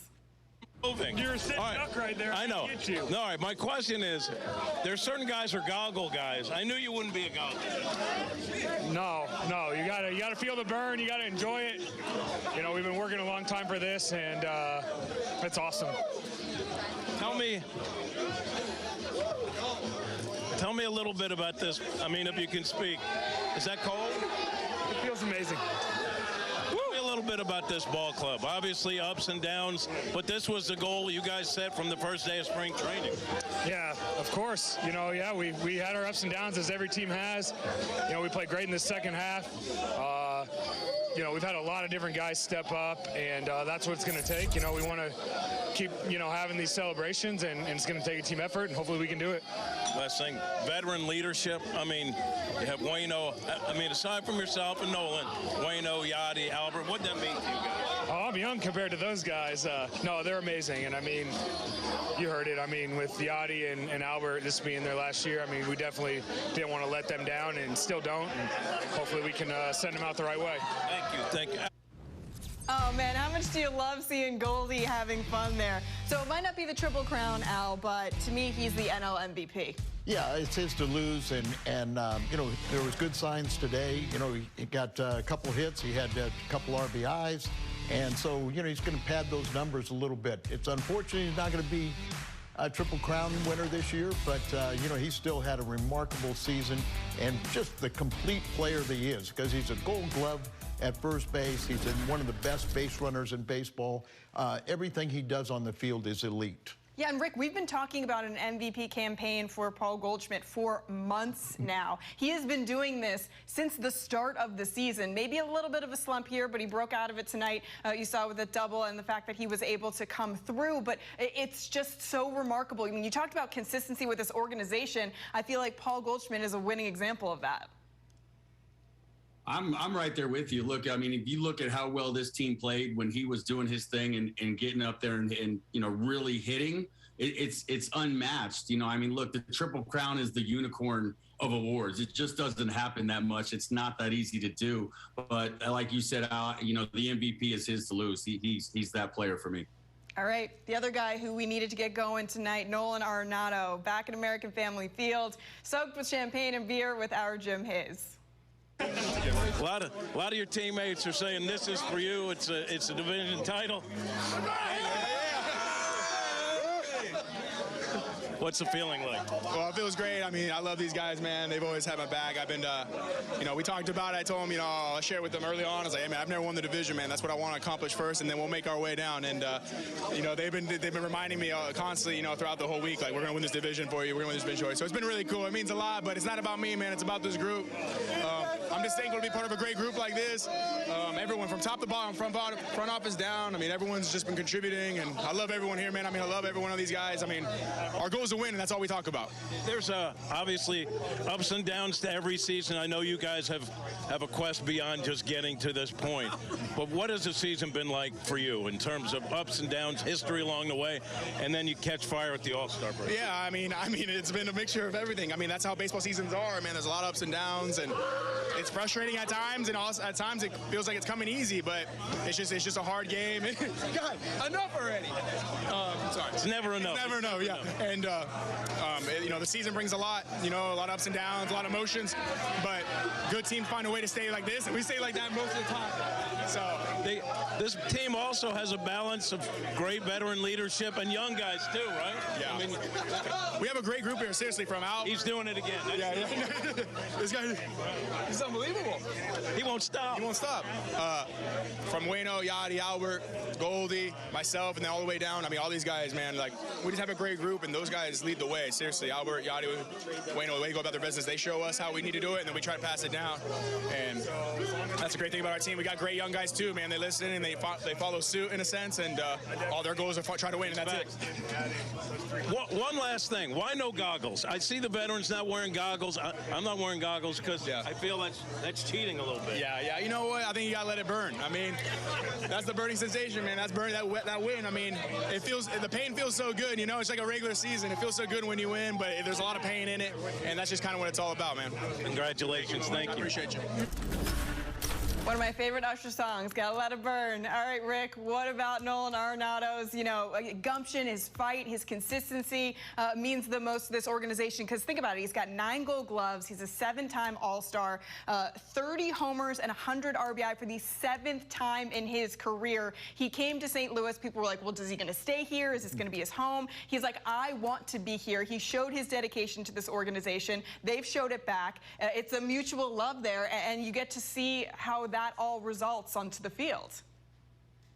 He's a human highlight reel. I mean, how fun is it to watch that guy play every day? It's you know what I mean? It doesn't get better than that. And I thought Scott Rowland was the best I'd ever seen. Listen, it's incredible. And even when you look at it 30 and 100, that's not easy to do. That's and he had his first child. Now he gets his first experience of the postseason. So I hope for him and for the organization, for the fans, for everyone, they can keep this thing going all the way to the big show. I don't think we have to worry about him leaving.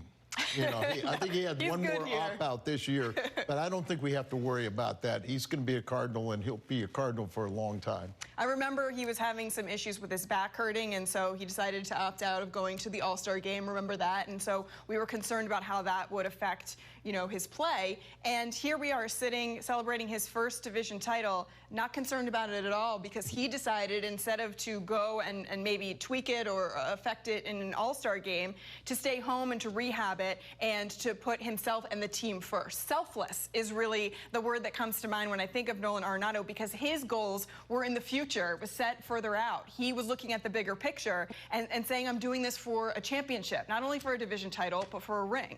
Right, Rick? Absolutely. Look, I mean, I think, when you look at it, it's his awareness. He is a veteran. He's been around, but his awareness on the field, like you're saying, what he did for the All-Star game, the ability to look at it and say, you know what? It's not always about being at the All-Star game and about me, I. Let me put this in cruise control here and be able to help this team out all the way through. He's certainly doing that. And even when you talk about him not being in a place where he's hitting at his top notch right now, what I know about veteran guys, all of a sudden, especially when you get into the playoffs, that's a different animal and a different beast. He's been in big pressure situations before. It doesn't concern me at all if he doesn't get hot and go in, say, at the top of his game, because once you get into that atmosphere, it is a completely different beast. Yeah, we don't want to talk about him having a bad season, but I'm going to ask you, Rick. Tonight he had a couple walks. How important is that to you? I mean, I think that starts getting you back on track. Yeah, I think when you're looking at someone who, let's say, they're just on a little bit of a downslide from what they can do, you want them to be able to recognize pitches. And I agree with you 100%. When you see them taking those borderline pitches, taking those walks, it almost seems like here it comes. Everything's about to click. Yeah, Danny Maxetti spoke with Ali Marmol earlier, and he was saying Nolan is this close to catching fire, so we can't wait to see that. All right, we got plenty more coming up here. The Cardinals, with their first division title since 2019, celebrating in the Visitors Clubhouse at American Family Field. We will bring you so much more on the other side of the break. Final season with the St. Louis Cardinals and for their baseball careers. The most postseason games played among active players, yeah, you better believe it. The two of them are on the top of that list. Yachty with 102 and Albert Pujols with 86. The two of them thick as thieves this season. They've been having a lot of fun. Let's hear from Yachty back in the Visitors Clubhouse at American Family Field. Congratulations. Thank you. So I know the eventual goal is beyond this, but to be to this point after setting that goal at spring training and to do it with the team and with your guy Albert and Waino, what's it been like for you? Amazing, good feeling. We're happy for this. We got a bunch of good players here, a good group of guys that care about winning. This is a special season for us. We knew about it. We were ready. I'm happy for Nolan first playoff. So it's great just to be in this moment. It's great. One of the things that Ali was telling you guys, yeah, there were milestones and pieces of history along the way, but you guys never lost sight of the team goal. Yeah, it's about winning. I mean, we knew that. We got some milestone to go, but we knew that everything come the God wanted, and right now we're happy to be in this position. It's about winning, and that's what we did tonight. How much energy did you guys feel from Cardinal fans this season? Because I've been around a long time. You have too. It seemed there were points this season where there was as much energy as I've ever heard. Yeah, you're right. I mean, they were supporting us for the whole season. It's great. I never doubt about the fans. We got the best fans in baseball. I'm just happy for them too. Congratulations. Thank you.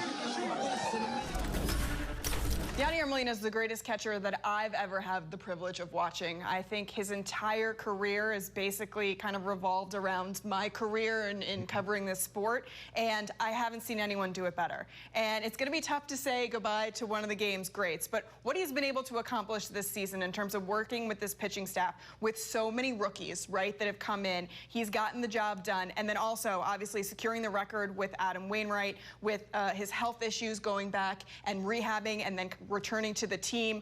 He's got the basketball team that he obviously focuses on as well, and his charities. There's a lot going on in Yadier Molina's life, and he's also able to contribute. September Yachty, too, this offensive surge that he's had recently, Rick, it's so impressive to watch. Well, it's almost like he just turns it on when he wants to, you know, and there's times when I was watching, even tonight, I was watching Albert, thinking about Yachty. And there's times where I'm like, are they missing pitch? Are they going to start missing pitches on purpose right now, setting people up for the playoffs? Because they're that smart and they're that type of player that they can do that. And then one thing that was kind of mind blowing to me, I was looking at the amount of playoff games that they both have. They have more playoff games than half of this roster has games in the big leagues. It's a great point. Yep. Yeah, I mean, I remember the very first day he was in the big leagues. We were in Pittsburgh, and what I remember, you know, he was known as a defensive catcher. You know, he was very young. He had this big infectious smile all the time. But the play that I remember was a play at home plate where there was a collision, and I mean a masterful collision, and he held on to that ball. And I think from that point on, we all said, okay, he's going to be all right in the big leagues. But his awareness during a game, he sees things that most people don't see, and so he's been remarkable. And you know, maybe somebody else like a Yogi Berra, but it's a different era, you know, Pudge Rodriguez. But Yachty, I think controlling the running game, doing what he does, helping the pitching staff, he's going to go down as one of the greatest catchers ever. Exactly. One of the highest baseball IQs, especially for a catcher that we have seen in this era. Time to talk to his battery mate, Adam Wainwright. Jim Hayes is standing by. You've been through some of these before. Let's go on the outside so we don't get set up here. How good does this feel? It never gets old, I'll tell you that. It never gets old, and this is a good burn. This is the best burn there is. This one I'm about to get. Is it cold? Is it cold? It's cold. No, it's got to feel good. Cold. It's good cold. You got to get used to the cold. We're about to play in October, so we need to get used to it.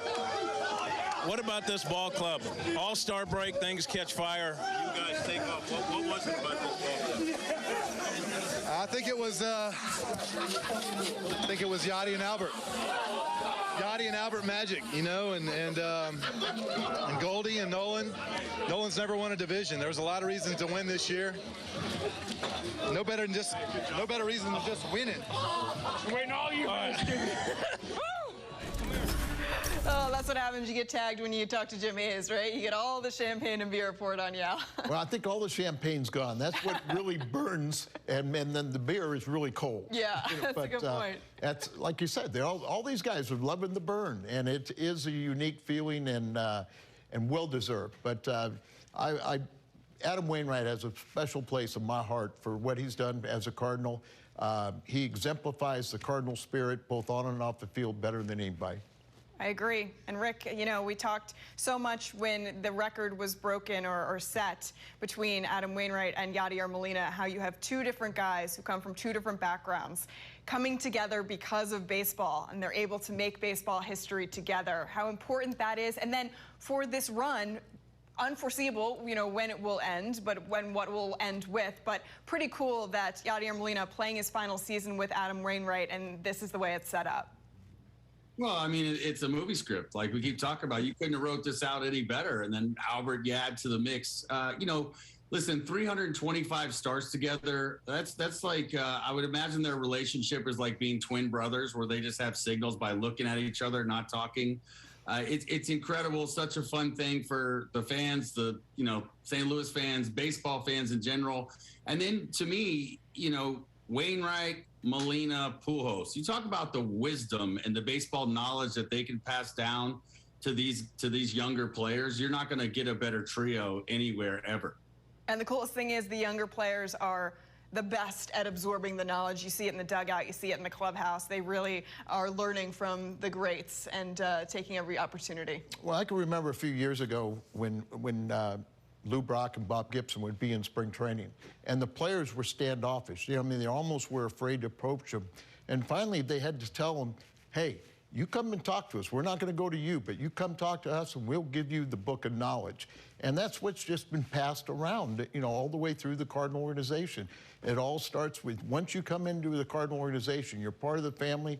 And Rick, you know this, once you wear that Cardinal uniform, that's your favorite uniform you've ever worn, and you always feel like, I'm a Cardinal. And it's the greatest feeling in the world, because you're joining such a great organization that is consistently a contending team and really a championship team. And Al, nobody knows that better than Jose Quintana, who comes in during the trade deadline as a trade deadline acquisition and joins this team, puts that uniform on, and not only learning from the veterans on this staff, but from his fellow mates there with this pitching staff, how incredible it is not only to be a Cardinal, but to work with this group. He talks with our Jim Hayes, celebrating there at American Family Field.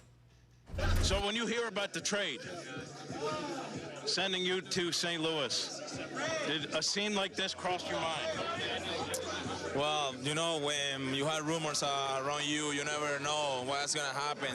As soon as I heard St. Louis and came, you know, I'm really happy when I heard that. So I know I'm gonna be a part of a really good team with really good chance to win the division and, you know, go deep in the playoffs. So it's unbelievable time I spent the last 2 months in here, and I'm really proud of this part of all my teammates, the staff, and I appreciate how easy they make my way to be here. So I came I don't have words to explain how I've been feeling, around this team, but it's an amazing time. Your season has gotten better and better. Your pitching has gotten better and better. You must feel really good right now about your stuff. Thank you. Yeah, I feel good. I mean, I'm really happy how we've been doing. How we've been playing on the fields. I think the good things I like is every night or every day we have a really good chance to win games, So everybody, make the best effort to do good things out there. So yeah, I feel good. I think the way I feel is because they make me easy. They take care of me really good in here. So it's, I'm so proud. Good luck the rest of the way. Thank you. I appreciate it. All right, gentlemen, time to answer the tough question. We want to know how this rotation is going to set up come postseason. If you've got a 3-game series for the wild card, where do you go? Do you start with Miles Michaelis? And then is it like a Jordan Montgomery, Jose Quintana situation? What are you looking at? I go to Michaelis and I go to Quintana. And then the third one, it depends on what Flaherty does. Can Adam get himself back? Can Montgomery get back into the winning ways and throwing a little bit better? But, you can't go wrong with anybody. It might also depend on who the opponent is. Yep, I agree, and also how Adam Wainwright is feeling. But for me, it's Michaelis Montgomery because I want Montgomery on the mound with swing and miss stuff. I don't want the chance of putting the ball in play in the postseason if I don't have to. That's just... We've got the greatest defense. Why are you worried about putting the ball in play? I get it, but if you don't have to put the ball in play, why put the ball in play, Al? Well... That's just my argument. That's how I feel about it. Rick, where are you going with this? Well, I think you guys nailed it. I think it's what is the opponent and are we at home? Miles is starting game 1. After tonight, that's it. That's solidified for me. I don't care where we go. Miles is starting game 1 no matter what. As you line up the second one, I think to me, it is, are we at home? Are we on the road? Who are we playing? What's the opponent, the matchup? Do we get a starter situation where we have maybe a starter and then somebody else comes in? I mean, there's so many ways that you can go with this. To me, I need to see who the opponent is. Okay, but without knowing who the opponent is, where do you feel the most confident, Rick? I'm putting you on the line. That's fine. I'm going to go Montgomery or Quintana because I'm on a lefty in there. And as you know, I mean, we're going to have a bullpen and a lot of help. There's going to be quick yanks if something starts to go awry. I'm going righty-lefty.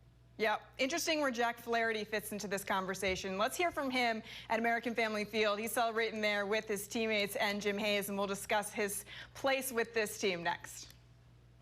Jack Flaherty, you had to work and work and work to get healthy, to be part of this run.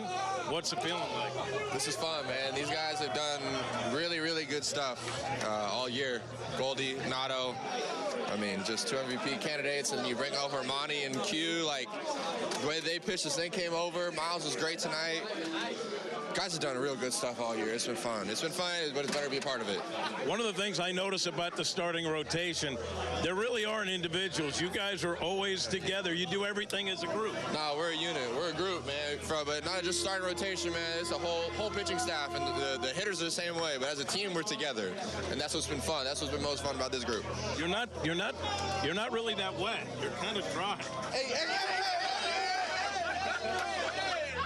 I know what you're talking about. I'm wet. I know who's wet.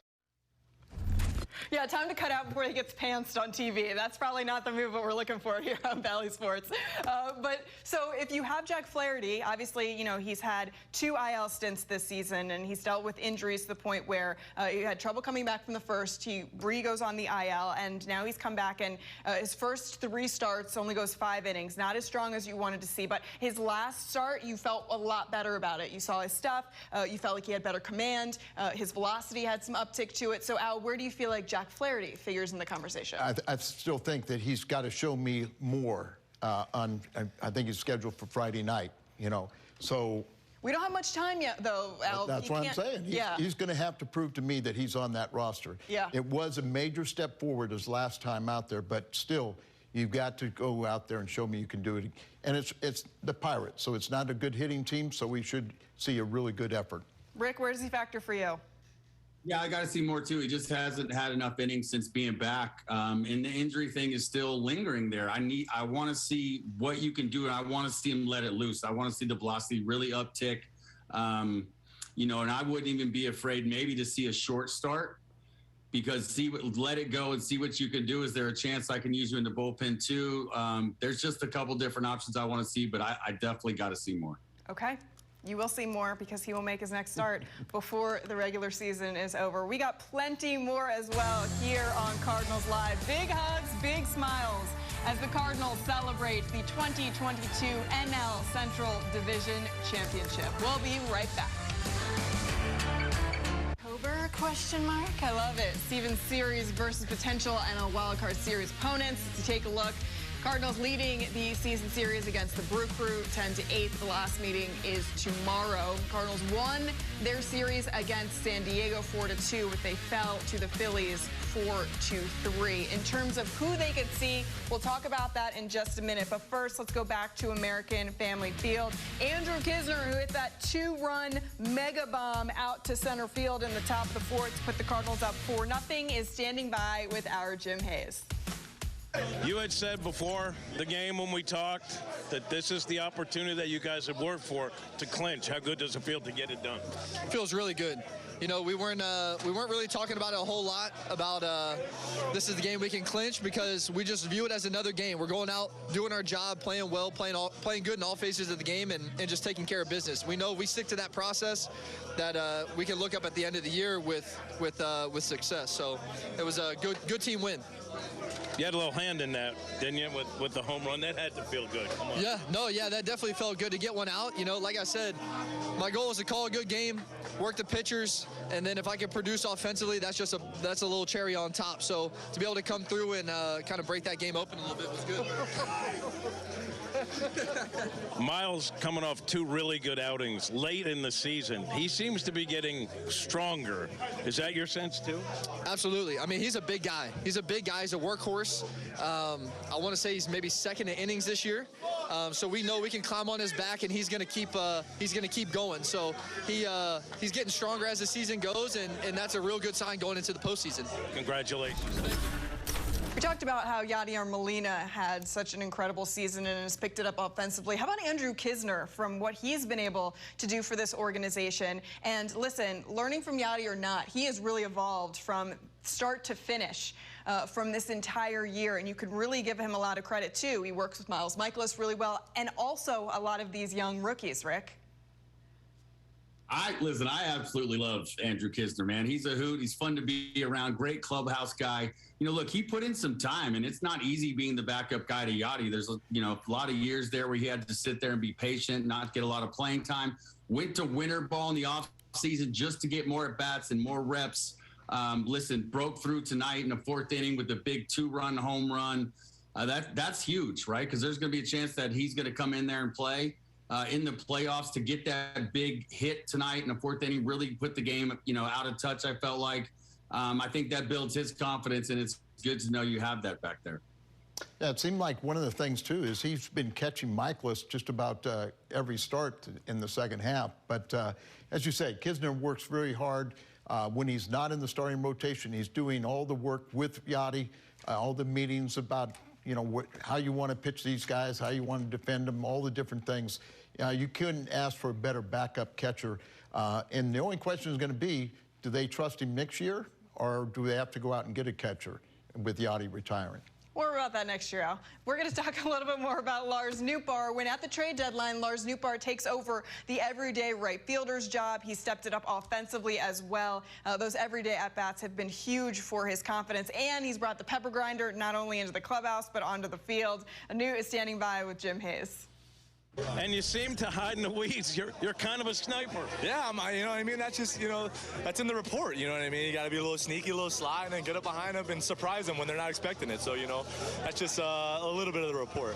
What's it been like for you this season, going through the ups and downs and getting to this point? Yeah, I mean, a resilient bunch, and so I'm just trying to be a part of it, you know. And obviously, you know, we got such good veteran leadership on this team, and so they make it so much easier on us, and obviously a great staff, and so those guys make it so much easier on a young guy like me, and so excited to be here, excited to be wearing this T-shirt, excited to be super wet right now, so excited.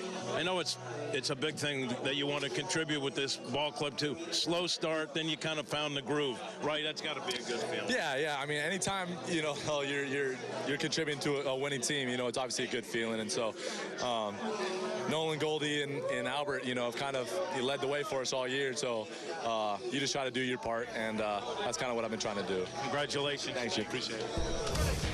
I don't know why, but those goggles look huge on Newbar's head. It's hilarious.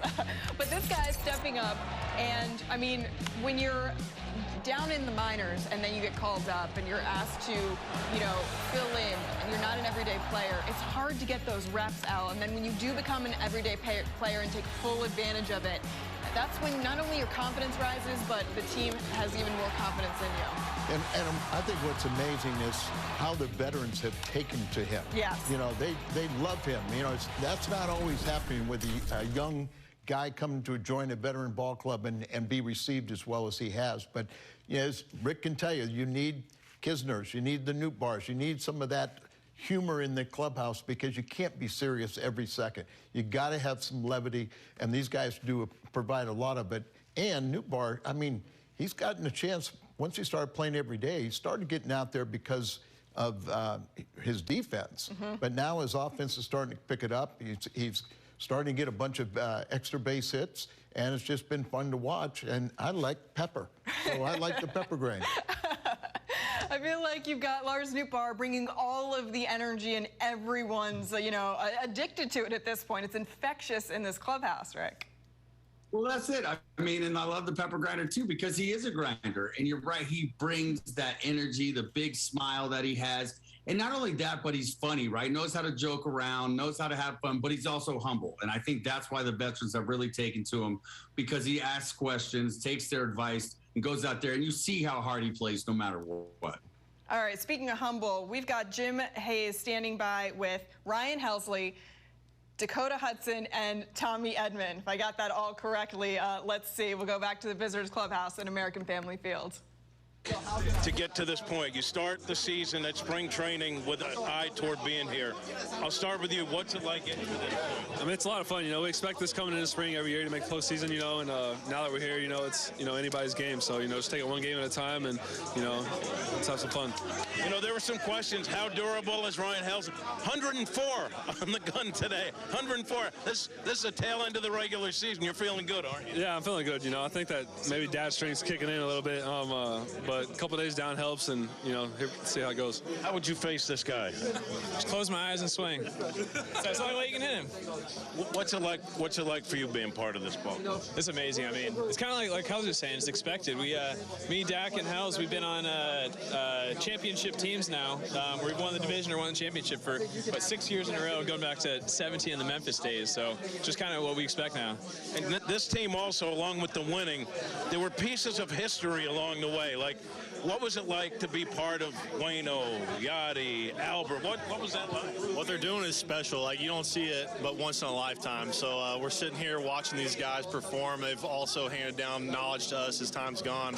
So, I mean, it's special. It's special. And for us to be here and be able to do this with them, I'd say we all grew up watching these guys. So it's awesome.